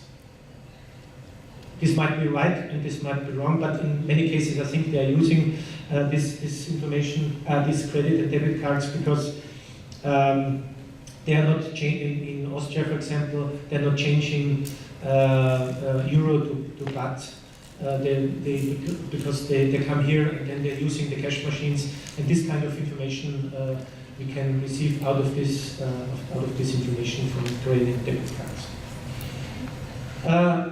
Tourism satellite, so okay, this was concerning travel balance of payments, and the tourism satellite account we are doing this on a yearly basis on behalf of the ministry, and we are doing some regional accounts also on behalf of some regional tourism organization. We are doing this on a contractual basis, so we have a contract with ministry and with some regional tourism organizations. It is an account. It is based, as you know, on the UNWTO recommended methodological framework 2008. There was a former version 2001. Now we have 2008 with some changes concerning the content of the tables. Well, so this is a short fact sheet. I have another slide concerning what is tourism satellite accounting, but I will jump over this again because I will come back to this point anyway, also concerning these TSA tables. Last to this presentation, I give just a very short overview how we are publishing the data. We have the data available in German, but also some parts are available in English. You see here, we have on the left side here, we have the different statistics, and one small part is concerning tourism statistics. We have here the four main topics, so accommodation, travel behavior, travel balance of payments, and tourism settlement accounting. And then you can click on this, and then you will find some tables, you can find some charts, you will find some interactive maps, for example. By the way, this is one of the topics also in statistics to present the data not only in tables. I mean, tables is interesting, but in charts and infographics. So infographics, this is, let's say, one of the future, let's say, also from statistics in general, but in particular also concerning tourism statistics, press releases, documentations. So we have, this is part of our quality system, we have to document for every statistics, how these statistics are done, how these statistics are compiled, what are the advantages, what are the disadvantages. And this is also due and valid also for tourism-related statistics. And I think this is quite important, for example, for the users of statistics, to find out how the data can be used, what are the advantages, what are the disadvantages. As I mentioned before, the sampling problem, sample error, it has to be pointed out that if you are publishing data on a very disaggregated level, by the way, we don't do it, but if you do it, then you have to mention what is the problem then. Then you have a sample error, let's say, plus minus 50%, and the interpretation of the data is, let's say, nonsense then, because of this sample error problem. And in these documentations, for every statistics, we are mentioning this kind of problems. Because nothing is perfect, and in particular statistics is not perfect. And in this kind of documentation, we give some overview concerning these challenges and these problems. Okay, so yes, we have a release calendar, not only for tourism statistics, but also for other statistics when data are published. Again, this is let's say a service for our clients, for our customers, that they know when the data are published. By the way, concerning publishing, in our case, but not only in our case, in other European countries, we are not allowed to publish data before our press release. So it's not allowed to, and there is a code of practice, we call it code of practice, and this is valid for the whole European Union. We are not allowed to publish or to distribute data before our press release. The idea behind this to publish the data to the whole publicity or to the whole population, let's say, at the same time. So if, for example, and this concerns also, let's say, the minister and the ministry. So we are not allowed to distribute the data before our press release also to the minister. And you can imagine that sometimes we have discussions with the cabinet of the minister, for example. They want to have the data beforehand, but they don't receive the data before. And now they are used to it. But I remember in the beginning they were quite angry with us because we were not publishing the data beforehand. There is an exception in the case of press conferences. In the case of press conferences, we are publishing the data, we are distributing the data one day, of course, to the minister, and the minister can prepare his speech. Of course, he needs the data. But again, he's not allowed, or his team is not allowed to publish the data via different channels, via the media beforehand. Okay, and there are some, well, I think my presentations are anyway distributed, and there are some links concerning statistics, Eurostat, UNWTO, and so on. Okay, I'm sure that I'm running out of time, as always, but for the first presentation, well, I'm nearly in time, let's say. Do you have any questions concerning the system and concerning some items, some issue, some burning questions, maybe?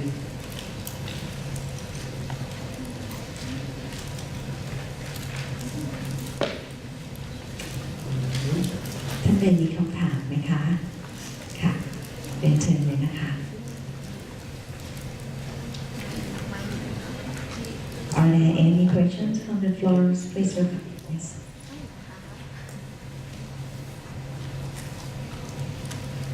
You are breaking the ice.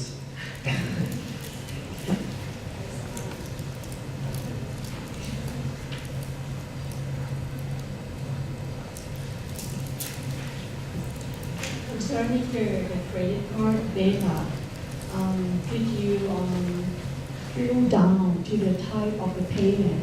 Because in the credit card, they might grouping for the categories of the payment, like for accommodation for the restaurant. So can you drill down to that part when you use the credit card data? Yeah, thank you for mentioning this. I forgot to mention. This is also possible to disaggregate the data based on kind of expenditure. So we have data because they can analyze the visa and so on. They can, of course, they know for which the expenditure is done, for which kind of expenditure is done for accommodation. So we can do it for accommodation, for transport, for fuel, for buying fuel, for example. To mine, I think we have another two parts, but I cannot remember now. But we can disaggregate this kind of data, and this is quite useful, of course, because then and it's also useful for tourism at the account because, as you know, we have to know the data for the different tourism industries, and therefore it's very important to have this disaggregation on different industries. Fuel, for example, is quite important also for us in Austria, for example. But I have to say that if tourists are coming to Austria, they are paying in cash in euro, but some still are paying by credit card or by debit card. And fuel is the expenditure is quite important because fuel in Austria is a little bit cheaper than in Germany, for example, or in other surrounding countries. And by the way, we call this fuel tourism because it's like this that people are coming not because of the beautifulness of Austria, but they are coming to Austria because of the price of the fuel, and they're buying the fuel and then they go back. So we call this fuel tourism, and this is quite well. It's bad for the environment, but it's good for the Minister of Finance. Because the tax rate of fuel is quite high, and I think it's 30% of the price is due to taxes. So the Minister of Finance likes it. But anyway, based on credit card, we get some information on this also. Thank you. By the way, we have another form of tourism, and what I have heard yesterday also, it's called health tourism. So a lot of people are coming because of health reasons. Some are coming to Austria because of health treatment. But not only foreign tourists are coming, Austrians are going also to neighboring countries for health reasons, and in particular concerning tooth, because as we know all, we have some problems when we're getting older with the teeth, and this is quite expensive, at least in Austria. When you have to have new teeth, this costs a lot. But we have countries where this, and this is in particular Hungary, this is cheaper to get new teeth or a new tooth, and therefore we call this also teeth tourism. So the people go there and repair the teeth. Yeah. So as you see, we have different forms of tourism, and this is quite important. This kind of teeth tourism in relation to balance of payment tourism, balance of payment statistics, because on the debit side, because they spend a lot of money, still they spend a lot of money for this reason, and this has to be included on the debit side of the travel balance of payments. So therefore we did some research on this. And in the borderline of Austria, between Austria and Hungary, on the Hungarian side, we have a lot of places, tooth doctors around. So they make a lot of business from Austrians, but not only from Austrians. I know from Switzerland people are coming, and from Germany who are there. All right. I think we come to the end of the morning session, the first part of morning session, right? Thank you very much, Mr. Peter Laime, for your valuable presentation, and then we will come back once again after we take a coffee break. Ladies and gentlemen, at this moment, we will have the coffee break outside, and then for 15 minutes, and then we will come back to the second part of the morning session, the current and future prospect of tourism statistics in the second part are waiting for you. Thank you very much.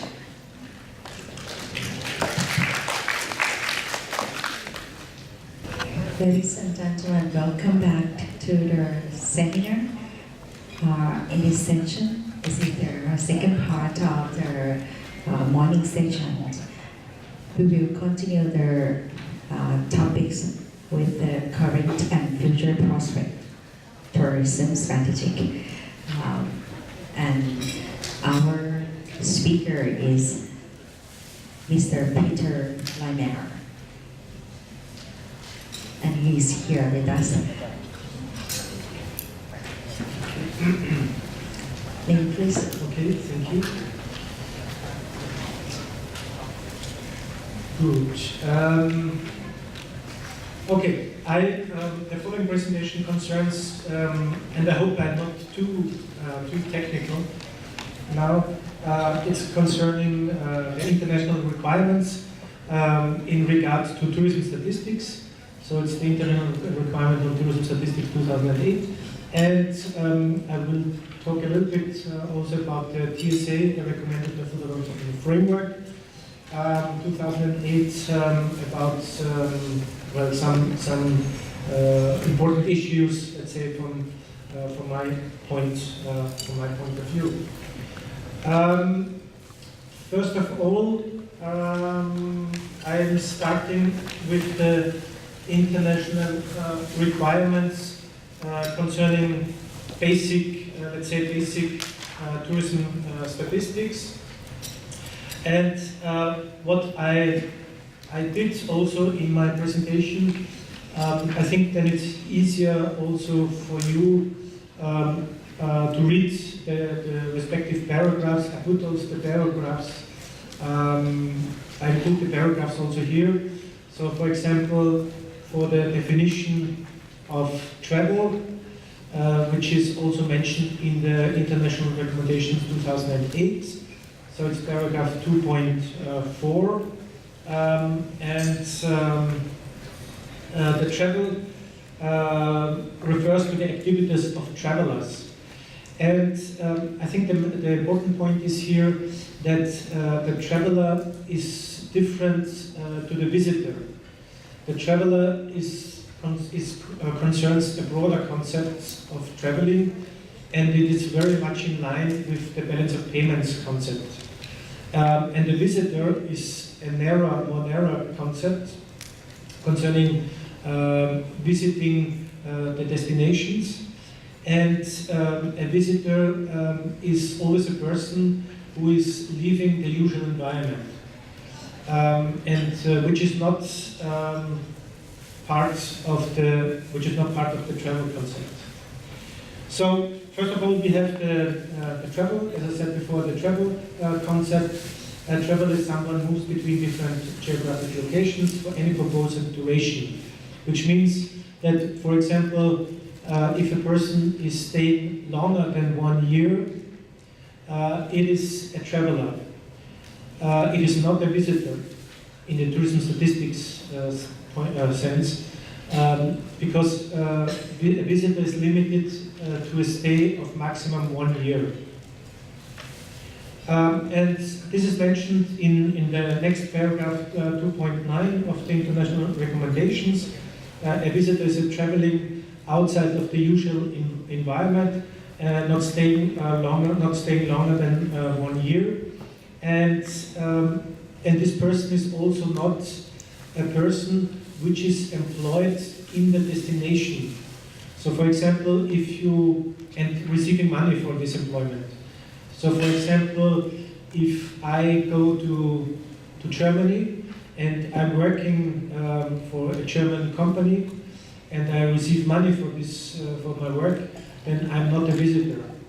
I'm a traveler, so I'm in the travel concept, but I'm not a visitor. The same is valid also for seasonal workers, for example. In Austria, for example, we have a lot of seasonal workers in the tourism sector from Germany, for example, and they are paid from hotels, from Austrian hotels. They are travelers, but they are not visitors. So this is a little bit the difference between both concepts.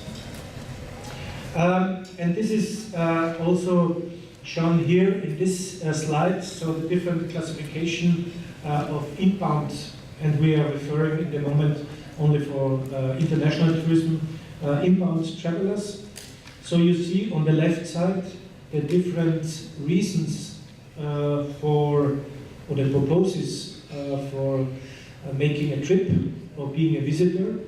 By the way, a visitor is including, of course, an overnight visitor and also a same-day visitor. So this is same-day visits, by the way, are sometimes forgotten, let's say, but same-day visitors are quite important. In some destinations, at least in my country, for example, in the winter season, a lot people are coming only for 1 day and leaving the destination again after this day. They are quite important, but the measurement, let's say, of same-day visitors is a challenge because there are only 1 day available, and it's not so easy to capture them. But still, they are important. They spend money. They are coming maybe with public transport, with their own car, so they are quite important. Nevertheless, here you have the different concepts. On the one side, we have the inbound visitors, and this is including tourists, so the overnight tourists and also the same-day visitors, and they have different purposes. The different purposes of a trip are mentioned here. So it can be business, it can be leisure activities, it can be pilgrimages, for example. It can be also shopping, very important, health-related education, and visiting friends and relatives. At least in my country, sometimes people or analysts or also the policies forgetting that tourism is not only concerning staying in hotels, but is also visiting friends and relatives. So this is also a very important part of the tourism field and the tourism industry and the tourism activity, because they spend money, for example. So therefore, this is quite important in many countries. It's at least from the amount of trips point of view, sometimes in some regions more important than the rest of the tourism activities. On the right side, you see the, let's say, balance of payments concept. So the concept of the traveler, and the traveler is including other purposes. So, for example, as I mentioned, border workers, seasonal workers, for example. So they are included in balance of payment statistics, but not in the tourism statistics. Long-term workers, nomads, and refugees, for example, they are included, and so on. So there are different purposes which are included in the balance of payments, but not in the tourism statistics. So here is a list, visitor or non-visitors. You see border workers, it's a no, of course. Students for a short-term course, they are included, but students, but also patients who stay longer than 1 year, should not be included in the tourism statistics field, for example. Speakers in professional congress, they are included, of course.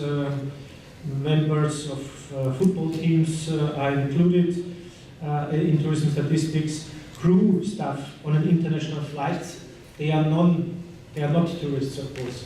I remember we had in a survey, in the telephone survey, we had once a stewardess included in the survey, and she was saying, well, I'm a tourist every day because I'm flying around, but this is not in the tourism statistics concept. Steward or stewardess is not included because the usual environment is the aircraft, so it's the place of working, let's say, and therefore it's not included. Cruise passengers are included. Cruise crew is not included because again, this is the, let's say, the office of the cruise. The cruise crew is the ship itself, so it's not included. Well, then here it's mentioned a little bit what is a trip, what is a domestic trip, what is an inbound trip. I think it's rather clear. A domestic trip, you remain or you stay in your country of residence. So if you make a trip in Thailand, then it's a part of domestic trip, and when you go abroad, then it's an outbound trip. So I think this is rather clear. Here again, and I have already mentioned partly some of these items. The difference between international travel and international tourism. So here, for example, international travel does not make any difference if it's usual or non-usual environment.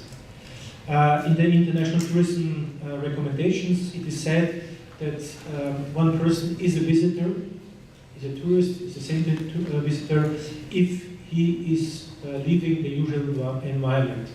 Now you can ask what is usual environment. We have these discussions since decades. What is usual environment? So usual environment is, for example, if you're visiting places quite frequently, then it's part of your usual environment. If in your living area, in your working area, it's always usual environment. So it's not a tourism related issue. When you go to your working place, then it's your daily work, then it's your daily drive to the working place. It has nothing to do with a non-usual environment, so it's a usual environment. What is a real difference is, as I mentioned already, is the treatment of students and patients. So long-term students and patients are not included in tourism statistics. Short-term workers, for example, they are included, so seasonal workers, for example, border workers are included in the travel concept, but not included in the tourism statistics concept. Here, in the following paragraphs, again, there are some differences mentioned between travelers and visitors, and there is also mentioned what is usual environment. And I know from the discussions in the past, many countries want to have, let's say, criteria when usual environment is starting and when usual environment when it's outside the usual environment. And I know there were some discussions concerning, let's say, when you are visiting a place which is 50 kilometers from your residence, then it's non-usual environment. But worldwide, this cannot be done because let's think of very small countries. If you have 50 kilometers, maybe you're already outside of the country, and then of course it's not in your usual environment. In the European, for example, like Luxembourg, it's a very small country. I'm mentioning Luxembourg because Eurostat is there, so when you go 50 or 60 kilometers, then you're outside of Luxembourg. So it's not possible to make a clear definition in regard to distance. Concerning the other issue is concerning frequency, and here again, it's up to the countries, let's say, to define when a trip is usual, when it a frequent trip is usual environment or non-usual environment. So I can tell you in the Austrian case, we are saying if, for example, a second home is visited every 2 weeks, at minimum, then it's part of usual environment. This might happen, for example, in the case if people are retired, they have a second home, and then they stay not in the usual home in the city, for example, but they are staying in the second home. So for them, then the second home is usual environment. That was the reason why we defined and saying every second week when you're using or visiting second home, then it's your usual environment. But I have to say this is an Austrian definition. It's not valid for the rest of the countries. Maybe it's depending on the travel habits of the population and so on. So this is quite different. The only thing what is mentioned in the international requirements is that the criteria for usual environment might be the distance criteria and the frequency criteria. But the definition of both must be done by the different countries. Concerning distance, for example, again, the Austrian case, we are saying if a person is going outside of his, let's say, municipality. A municipality in Austria, it's a very small. You've seen Austria is very small, and we have a lot of municipalities, and they are rather smaller. And when you go outside of your municipality, which is an administrative border, then it's non-usual environment, and then it's part of tourism statistics. But this is a rational and operational definition, because, for example, during telephone interviews, it's not possible to explain all the methods. The tourism statistics methods, it's not possible. So you have to say very clearly, okay, when you're going outside of your municipality, then it's, in our definition, it's a tourism trip. And that's it. So it's not possible to explain all this kind of things, what I'm telling you now. And many people don't understand, I have to say also. So it's not very a common use to explain tourism statistics to the outside population, let's say. Well, I mentioned already this part, frequency, duration, and as we do in Austria, we're using this administrative or national borders. Of course, if you go outside of your country, in the most cases, it's non-usual environment, except when you are working there, of course, as I mentioned before. Then it's part of the traveler, then you are a traveler, and part of the balance of payments concept. Here, in this, it's mentioned, and this is also mentioned in the international recommendations, some examples how about the main data sources, how the data can be received from different data sources. Of course, in the most cases in the world, it's border statistics. So immigration, departure cards are available, the border surveys, and this is one of the advantages of border surveys or borders that you have to have quite useful information directly on the border. And sometimes this information is quite useful also in regard to expenditure. So for example, if you have a survey in the airport and you are asking those people sitting around and waiting for the flight, they have still in mind, hopefully they have still in mind, the expenditure, for example, and what they did in the country and so on, which is rather difficult in our case, for example, with this telephone survey, because the people cannot remind sometimes, because you are asking about the trips 3 months before, or 2 months before, or 1 month before, because each quarter we are doing the survey, and you have the problem that the recall problem, the people can't remember, and this is one of the advantages on border surveys, that normally the people can remember quite well, in particular concerning expenditure. What you don't have in border surveys, of course, is information about domestic tourism. but that's by definition not possible. You have information on inbound, on outbound, but not, of course, on domestic tourism. But you can use this kind to get information on domestic tourism. You can use accommodation statistics, for example, if available, data from the different accommodations. You can use, of course, this kind of surveys on the population, in the resident population, concerning the travel habits, as we are doing, via personal interviews, via telephone interviews, via web questionnaires. By the way, this is one of our future project also, to do not only CATI, but also to do web interviewing, so to do a web questionnaire where you can reach also people we don't reach in the moment, for example, the younger ones, for example. And that's why we are doing multi-mode methods, or we are trying to do a multi-mode method, like CATI and web interviewing. Well, there are different other data sources like travel balance of payments, civil aviation statistics might be available.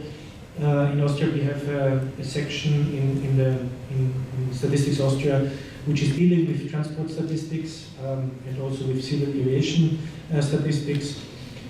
There are different possibilities concerning household surveys like CAPI and CAPI, so computer-assisted personal interviews, computer-assisted telephone interviews.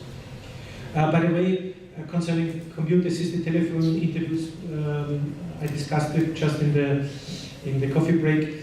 So the whole questionnaire in telephone interviews is available on the PC, on the computer, and you have to have a software, of course, to have this software or this questionnaire electronically available on the laptop or on the computer. In the Austrian case, we had a questionnaire, electronic questionnaire from the Netherlands for years, but now we have an own developed questionnaire in my office now, which we are starting now in the beginning of this year, with all the problems in the beginning, but now it's running, and there are a lot of possibilities now to make analysis, data analysis, but not only concerning the results, but also concerning the paradata, which means how many interviews you have done, which agents are, what is the amount of refused interviews per agent, for example, and so on. So there are a lot of possibilities to analyze this kind of data.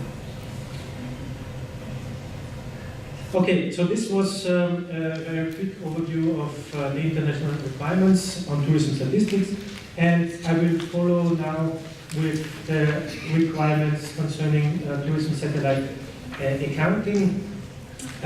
Anyway, I will mention some parts again in the afternoon session concerning tourism satellite accounting. So it's a macroeconomic tool, as it is mentioned here.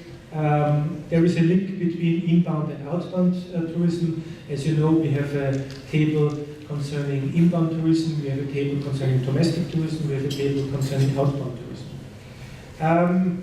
There is always the need for subnational level, so having regional accounts, so regional tourism satellite accounting, with all the challenges.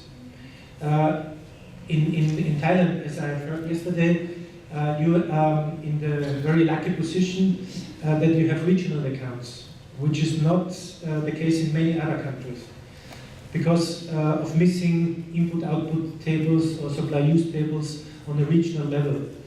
The same is valid, for example, in my country. We don't have, we have a kind of supply-use tables on regional level, but it is not a full supply-use table as we have on the national level.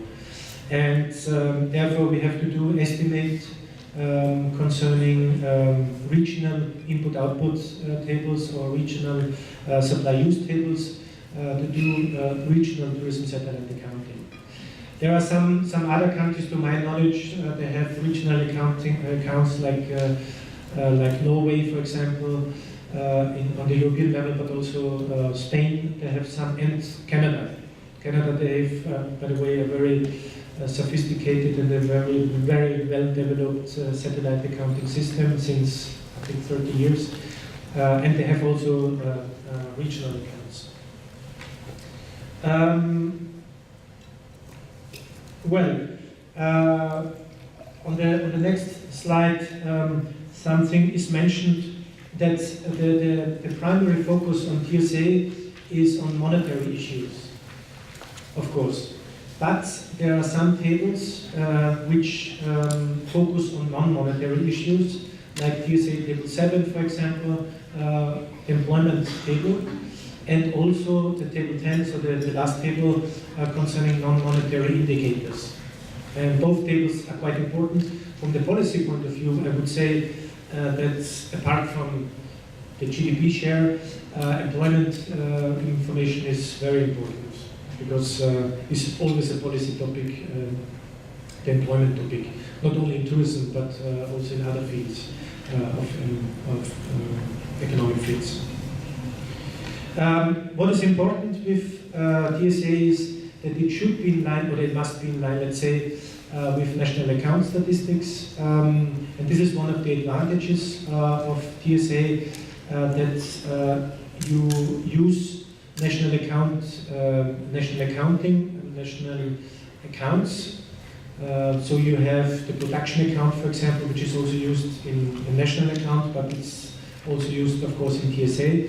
It is adapted for TSA, for tourism statistics reasons, purposes, but you're using the principles of national accounting within TSA. TSA, and it's mentioned in various paragraphs, also in the recommended methodological framework. There are different aggregates. You know, tourism consumption is one of the aggregates. Tourism expenditure is one of the aggregates. We have the direct gross value added, and we have the direct GDP. The difference is some taxes, minus subsidies, and here are some global aggregates I mentioned also: the GDP, the value added, the household final consumption, which is a notion of system of national account, but which is adapted according to tourism statistic purposes, and which is tourism consumption, for example. We have some transactions which are important.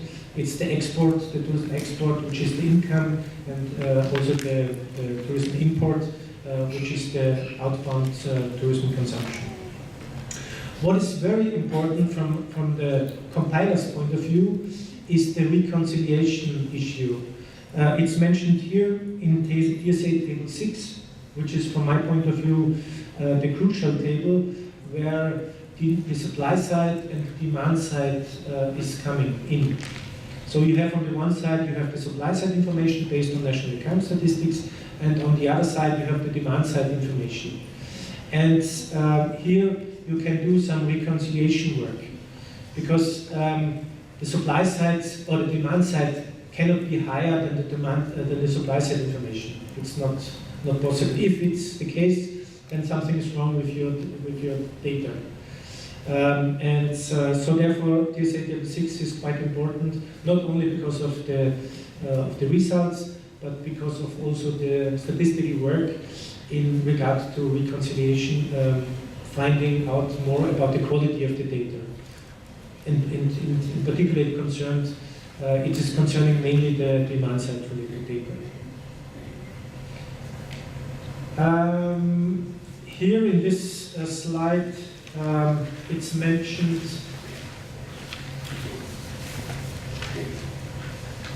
here in this slide, it's mentioned what is included in tourism expenditure or tourism consumption and what is excluded. And I think from my point of view, it's quite clear what should be excluded and what should be included. So here, for example, it's mentioned exclusion of interests and transfers. So if you are receiving interests, for example, it's not included, it's not an expenditure or it's not an income. It's in the tourism statistics sense or in TSA sense, so it's not included, for example.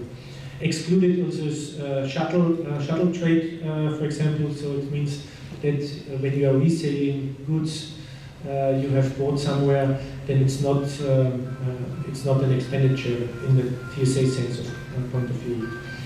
Exclusion of financial and non-financial assets, for example, products for resale are not included, as I mentioned, it has something to do with shuttle trade also. There is a special treatment of valuables, valuables are included as a tourism expenditure, which is not easy sometimes, what is a valuable and what is not a valuable. There's a definition also in the system of national account, what is included or what is mentioned by a valuable and what is not mentioned by a valuable.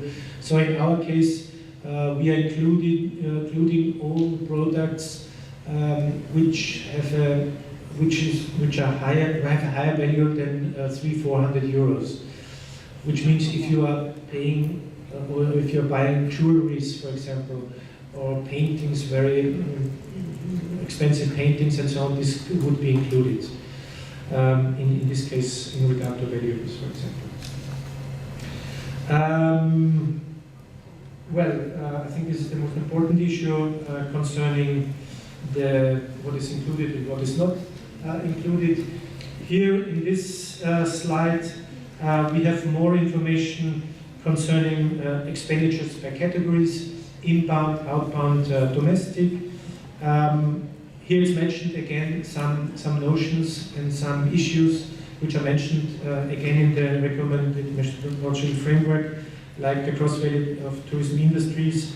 So it's only the sum of the cross value added by industries, and this is the cross value added by tourism industries.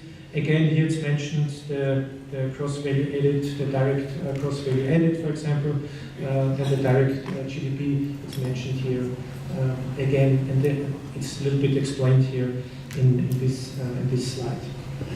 But you can read this kind of issues in the framework. Here we have the structure of the TSA tables. So as I mentioned before, we have the tourism consumption on the one side. It is within TSA tables 1 to 4. We have TSA table 5 and 6. 5 and 6, I would say, is one of the main tables. It is information for the supply side. Then TSA table 7, we have the employment part. 8 is the cross fixed capital information, so the investment part. We have the tourism collective consumption, which is the governmental, let's say the governmental expenditure for tourism, so for promotion, for example, for tourist bureaus, for example. And this is part of the tourism consumption, and one part is the collective consumption, and it is part of this TSA table 9. TSA table 10 have some non-monetary indicators, and like the number of stays, the number of visits, the means of transport, for example. So these are physical indicators. There are mentioned some in this slide. There are mentioned some basic steps for implementation of TSA, but I do not want to say much about this. This is very general, and it is particularly valuable, I think, for countries which don't have any tourism satellite accounting, which is not the case for Thailand. But in the most cases, when you are starting, for example, with TSA, you are doing, for example, a feasibility study. As we did, for example, in Austria, we did a kind of feasibility study in Austria. We did, for example, also in the beginning phase some pilot estimatings concerning different issues. We did a kind of, I remember in the end of the 1990s, we did some experimental TSA. This time it was called the tourism economic accounts. It was a concept mainly developed by the OECD. This was not a tourism, but it was, let's say, a pre-step to tourism satellite accounting. Okay, Well, when you are starting, you have to check, of course, the different data sources. If you have national accounts, of course, every country has national account statistics, but if you have a very detailed input-output statistics, supply-use tables, and so on, if you have a balance of payments statistic, which the most countries, of course, have, and if you follow the lines or the requirements of the system of national accounts. Concluding here is that the feasibility and the quality of the tourism satellite account is very much depending on the national account statistics, of course. So a good knowledge of national account statistics is necessary for developing tourism satellite accounting. From my point of view, for example, for me, I'm not I'm not a national account person. I had to learn national account, which is not easy, I have to say, in the beginning phase, because there are a lot of issues which are not very easy to understand. But I think the combination between knowledge of national account or parts of national accounts and some part of tourism statistics is quite perfect. In the case of Austria, for example, the satellite account is done in my section. It's not done in the national account section. In some countries, satellite accounting is done also in the national account departments, but in our case, all the satellite accounts are done in the respective departments. So in our case, tourism is done in the tourism statistics area, but we do have also other satellite accounts of national accounts. It's agriculture accounts, for example. It's environmental accounting. There is a system of health accounts, for example, which is in our case done not in the national account department, but in the respective departments in our office, for example. Okay, so this was a short overview of the international requirements concerning tourism statistics in general and tourism satellite accounting. The main objective of this presentation was a little bit to give an overview of both systems, and for easy reading I was mentioning also the different paragraphs where you can read in more detail this statistical requirements on international level. Okay, are there any questions at this point from you?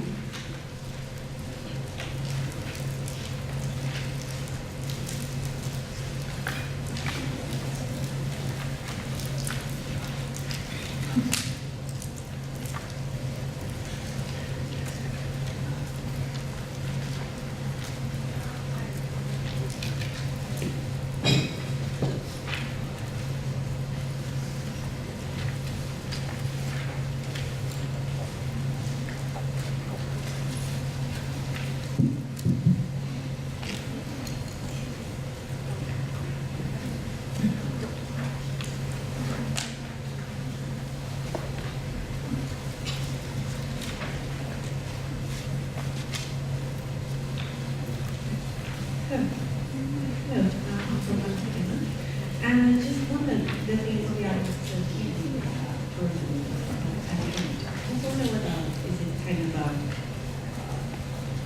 how many countries that are participating in statistics based on the tourism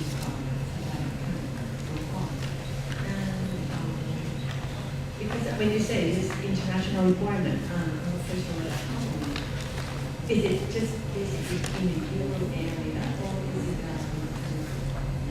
how other countries that are interested in Yeah, thank you very much. I would say in the opposite. I would say TSA is not a European issue, because in many European countries, tourism is not a high priority. And so they are not asking for, so the policy, for example, is not asking for much data on tourism. An example would be Germany, for example. They have other industries which are much more important than tourism, for example, like the car industry, for example. And there are other countries for which tourism is not a high priority in the European level. And we have, for example, we have a publication, TSA in Europe. I have also in one of my presentations, there's a link to this publication, and you will see that out of 28 European Union countries, about half, I would say, are providing some data on tourism satellite accounting. The most interest, I would say, concerning tourism satellite accounting is in Asian countries, for example, to my experience. Many countries in your region, they have TSA, very well developed TSA. For example, as I heard yesterday, you have a table, TSA table 8 and 9, for example, you have data available, which is not the case for Austria, for example, which is not the case for many European countries. I know from European countries, the Czech Republic, for example, they have some data available on gross fixed capital formation and also for collective consumption. But the rest of the most countries, they don't have any information because it's not demanded, it's not required.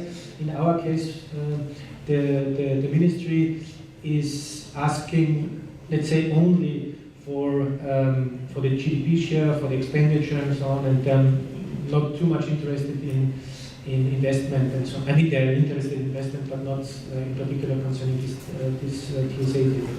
So the international requirements, well, they are valid for all the countries. So it's not, but I have to say, it's not a big European issue, let's say.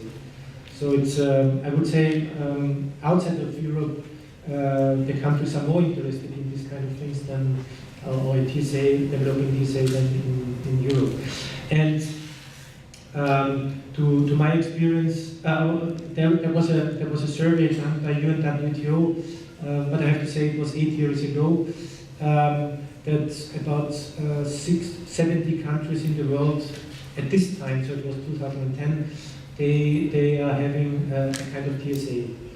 I don't know what is the situation now, but I would say roughly that's 20 countries or more, they have already developed tourism satellite accounting.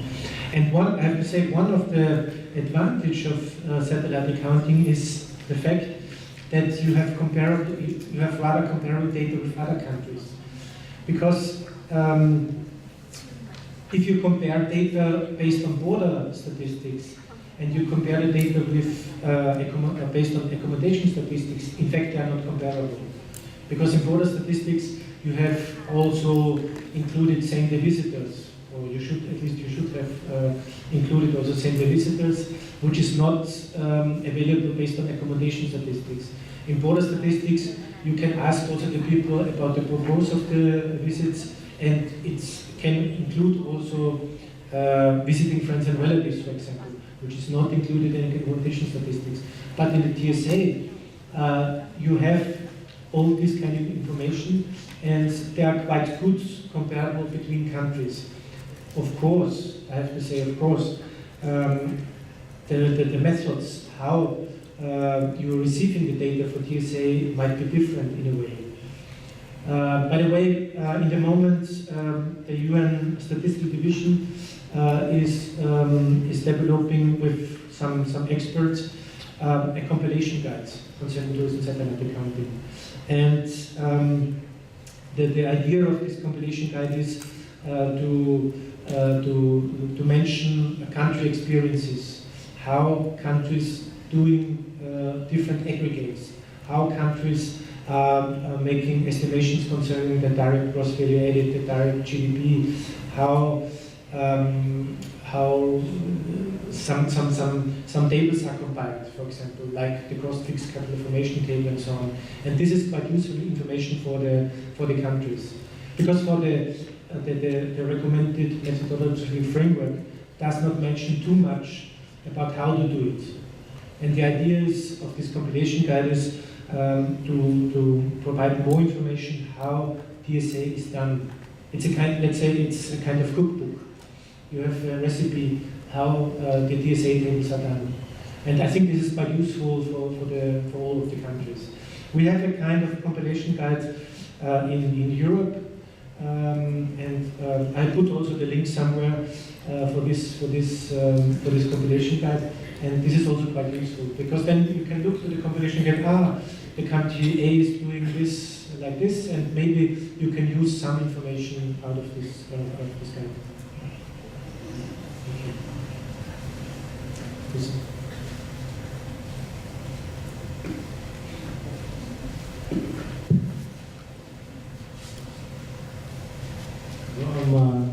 I'm from Kasesta University. In your country, do you have like a statistic about sport tourism numbers and how can you track that number? Concerning spa tourism, this is a question which is coming up quite often. What is the share of spa tourism, wellness to Sports. Sports, sorry. Sport tourism.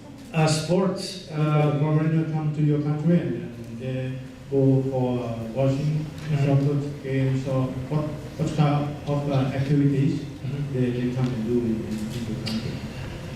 Being honest, we don't have too much information about sports tourism. I mean, we have some information. We have it's not our survey, but the Austrian National Tourist Organization is doing a survey in the destinations and asking people. It's a quality survey. They're asking people how satisfied you were with this offer, with the accommodation and so on. And they're asking also about the purpose of the visit. And one of the purposes is, of course, the sport reason. But sport means, for example, visiting soccer games or like this kind of issues. And to Austria, not many people are coming because of this reason. So sport events might be also skiing races or like this. They are included in this kind of survey. We have some information. But there's not much information concerning this because, again, this is a sample survey, and you have some samples, some cases, but it's very difficult to cross up these figures to the whole population. So this is one of the data sources. So this is a destination survey concerning, and there you can find out something about sport tourism. But the main reason why people are coming is because of skiing, because of visiting places like cities in Vienna and so on. But it's not sport reasons. So we have not too much information concerning this.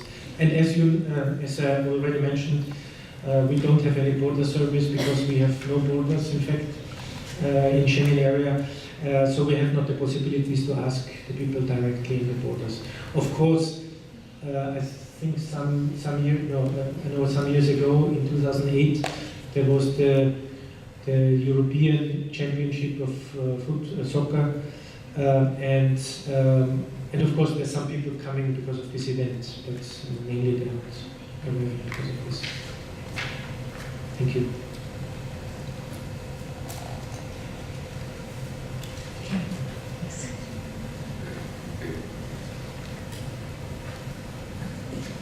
I'm just wondering for the traveler who travel for the business purpose, and after they're done with the business and they turn to be the tourist, would you count for that?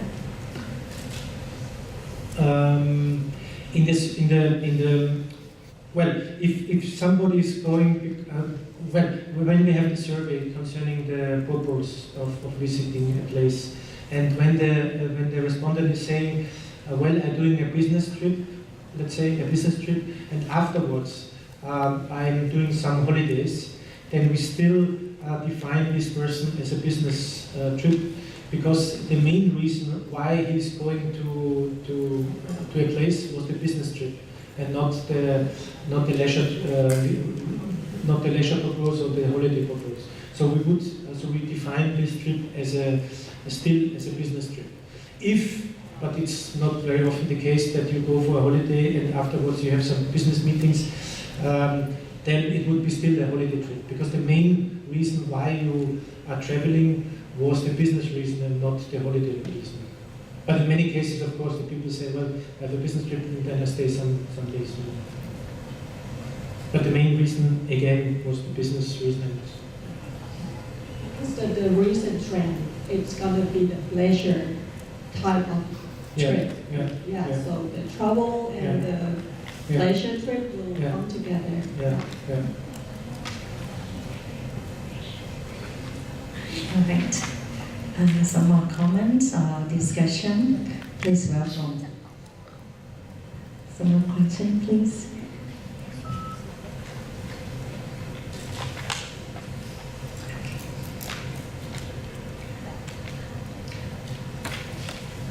Okay. That's clear. Right. All right. Ladies and gentlemen, finally we once again come back to the end of the morning session. Thank you very much, Dr. Peter, for your wonderful and valuable presentation this morning. And then we also like to thank those of you who have questions and participation in this seminar. And then we will come back here once again after 1 hour, after your lunch. And then we will move to the next topics, that is about tourism, satellite, account, and invaluable tool for business and policy decisions. Let me add, I have still one presentation is missing from the morning session. It's this tourism statistics outlook, so big data and measuring sustainable tourism. I don't know whether we have still some time. Yeah, we do. Then maybe I could do this. Yeah. But maybe afterwards, I think there might be some points of discussion also, but we can do afterwards, after the lunch break. Okay. If it's possible, I don't know. It's possible. We have 9 minutes. So maybe 15 minutes? Yeah? Yes, okay. That's fine.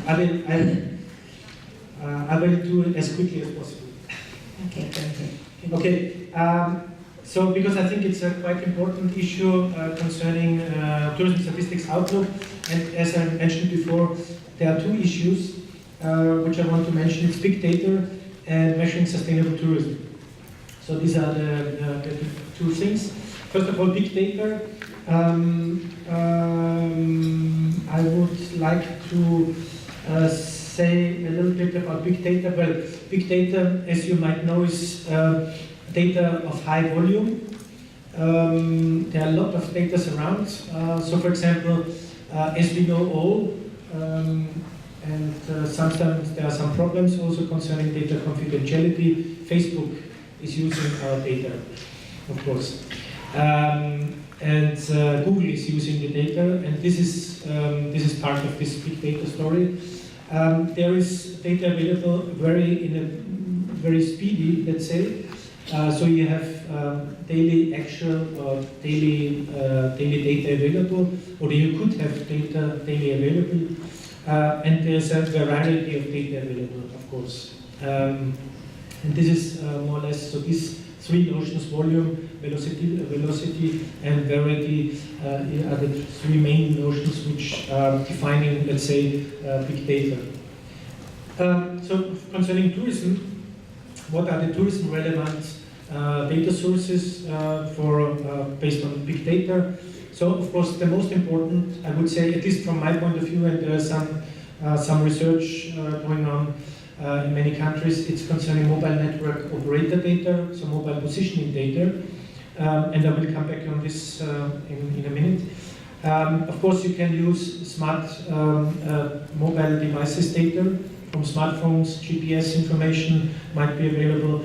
Of course, all social media data. There could be some data available which could be of high interest also for tourism. Web activities, websites. So web scraping, for example, is a useful tool how you can get data. For example, the Netherlands are doing something concerning web scraping to find out about the capacity of accommodation, because in many cases the hotels have on their websites some information about the capacities, how many beds are available, and this you can receive by web scraping, for example.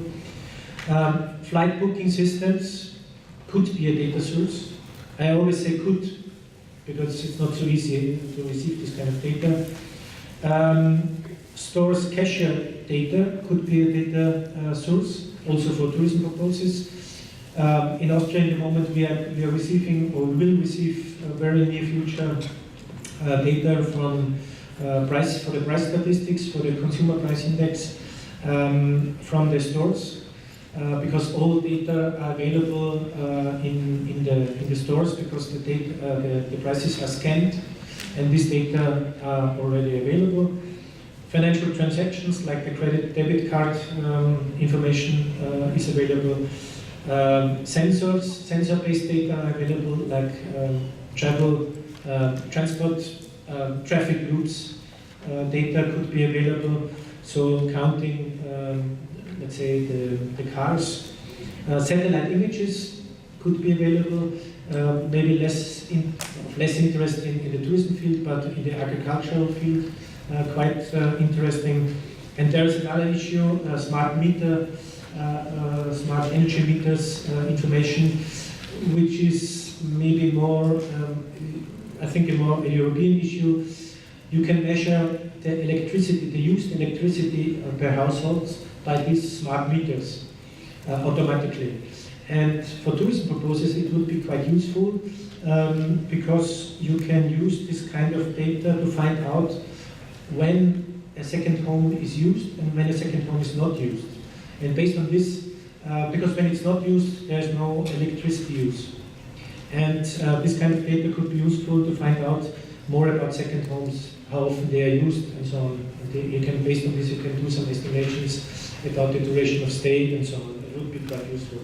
We don't have the data in the moment, but there are some experiments going on in different countries. Coming back to the mobile data, by the way, there was also a feasibility study done by Eurostat concerning this mobile positioning data. Here are some technical issues mentioned. The calls per day, the location updates, which means if you're using the mobile, and if you don't use, and also if you don't use the mobile, you are clicked in antennas. So if you're moving around, you can follow each holder of a mobile because of the antenna information, and it's mentioned here in this slide. You are connected to different antennas, and based on this, you can show the flows of tourists, for example, of people, not only for tourists but of different people. What is good for this is, at least in Europe now, the falling roaming rates.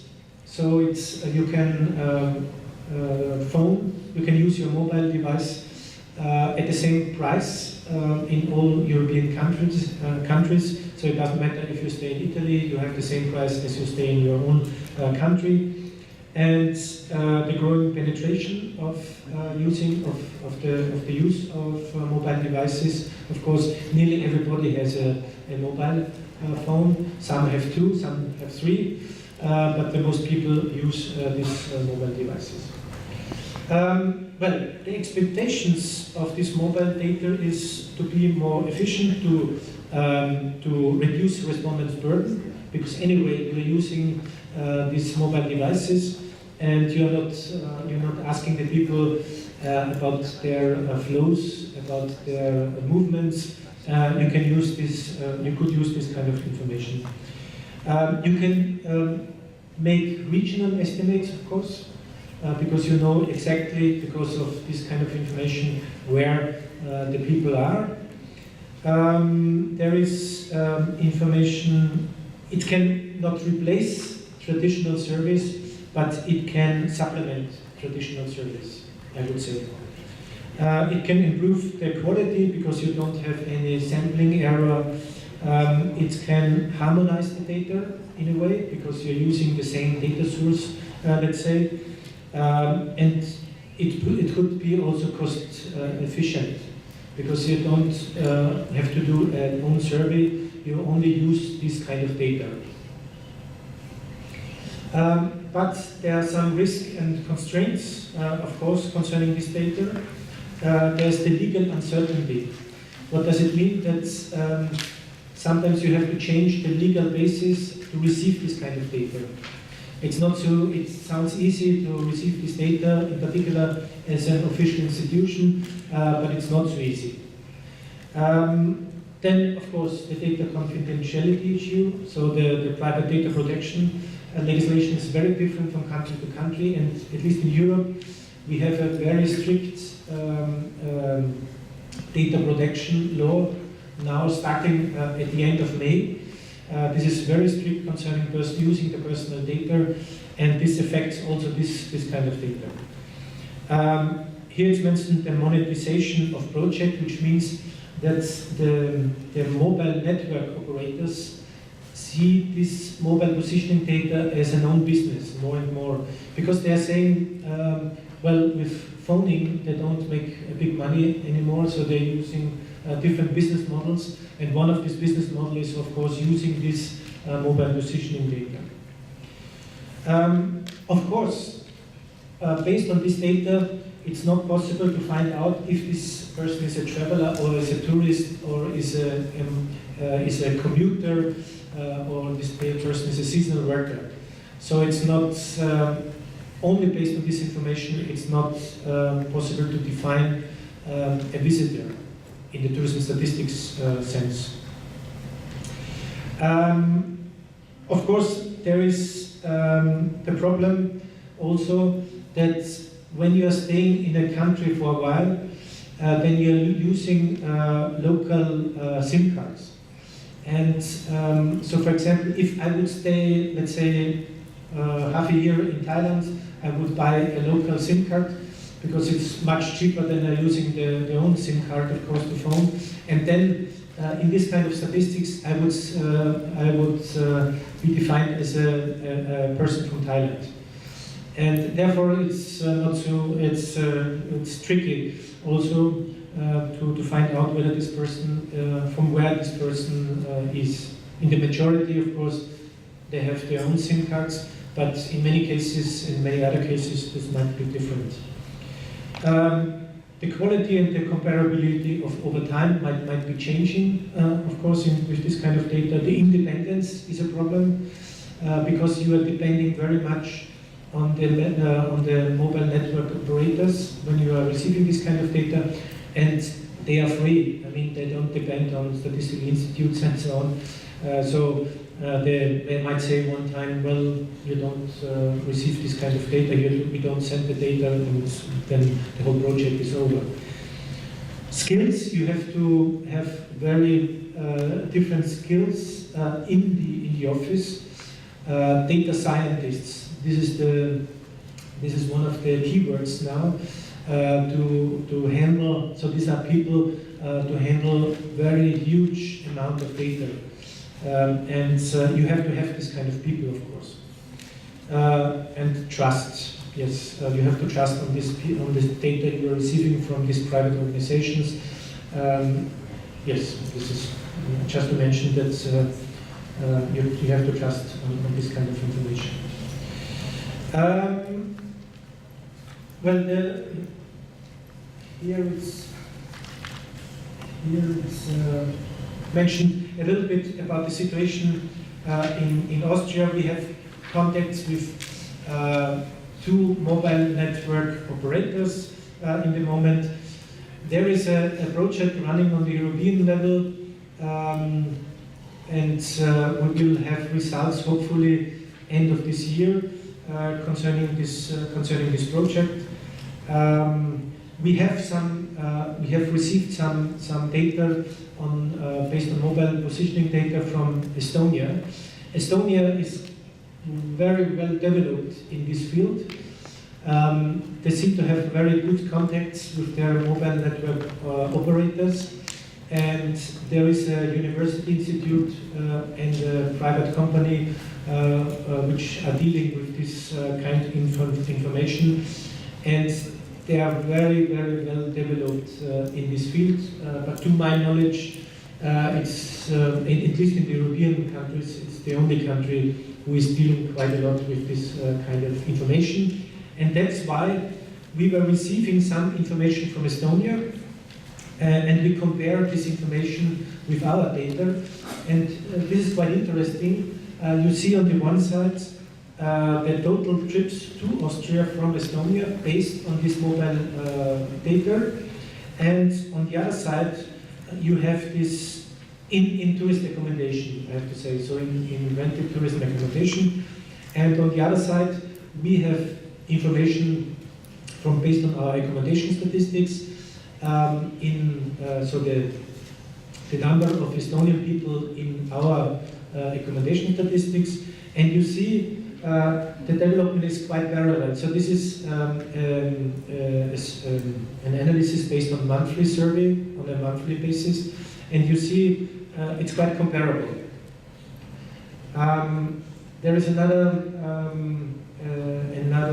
slide here, or some figures concerning inbound travelers from European 27 countries to Estonia.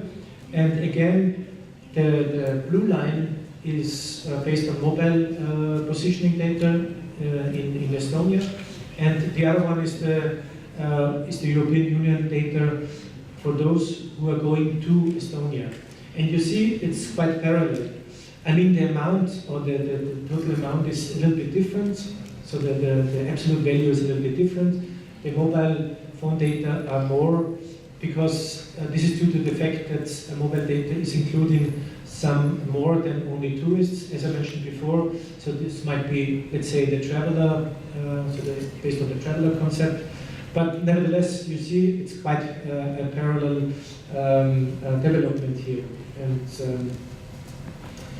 here, it's a, let's say, it's a negative example. It's a comparison between Estonia and Russia, and so the border movements between Estonia and Russia, and you see there's less parallel development in this case, of different reasons. Well, here again, it's a comparison between strength and weakness of mobile data.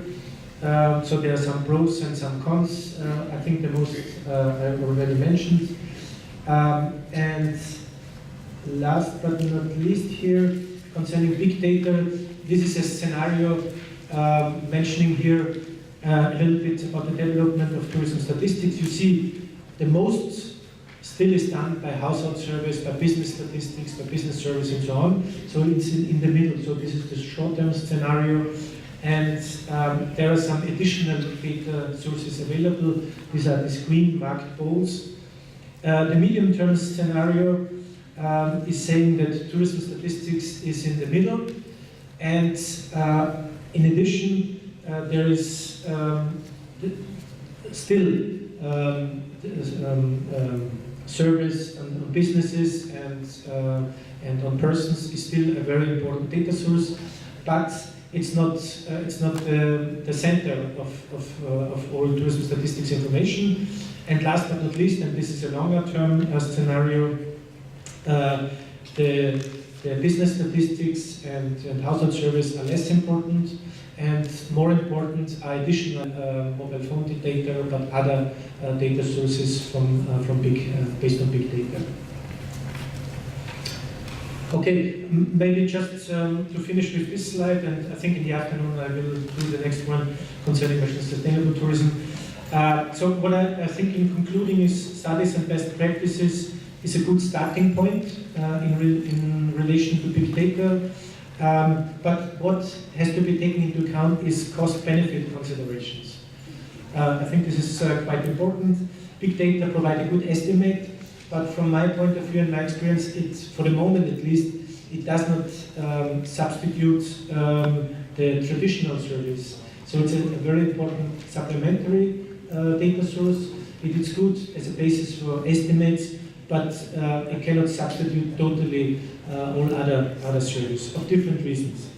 And I have to say, last but not least, the expectations shouldn't too be high and remain realistic concerning big data, because big data is a matter of discussion everywhere, but I have to say that we have to remain realistic also concerning this big data issue. Okay, so this was the first part, and the second one I will do in the afternoon. Thank you. All right, thank you very much, Mr. Peter Laime. Sorry. Are there any questions or comments from the floors? But if not, we can start our lunch. No. All right. Thank you very much once again for your valuable presentation. Please, ladies and gentlemen, please join me in giving him a big hand for his talk. All right. And then we will come back here after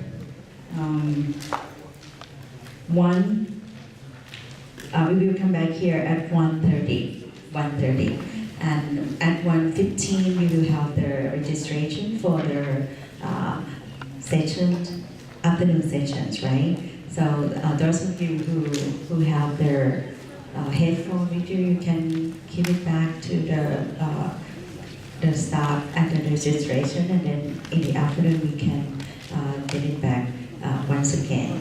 Or ใช่ไหมคะหูฟังให้นำกลับไปที่โต๊ะลงทะเบียนได้ใช่ไหมคะหรือว่าใช่ไหมคะค่ะเก็บไว้ที่ตัวค่ะโอเค and then we will come back here at 1:30. Thank you very much.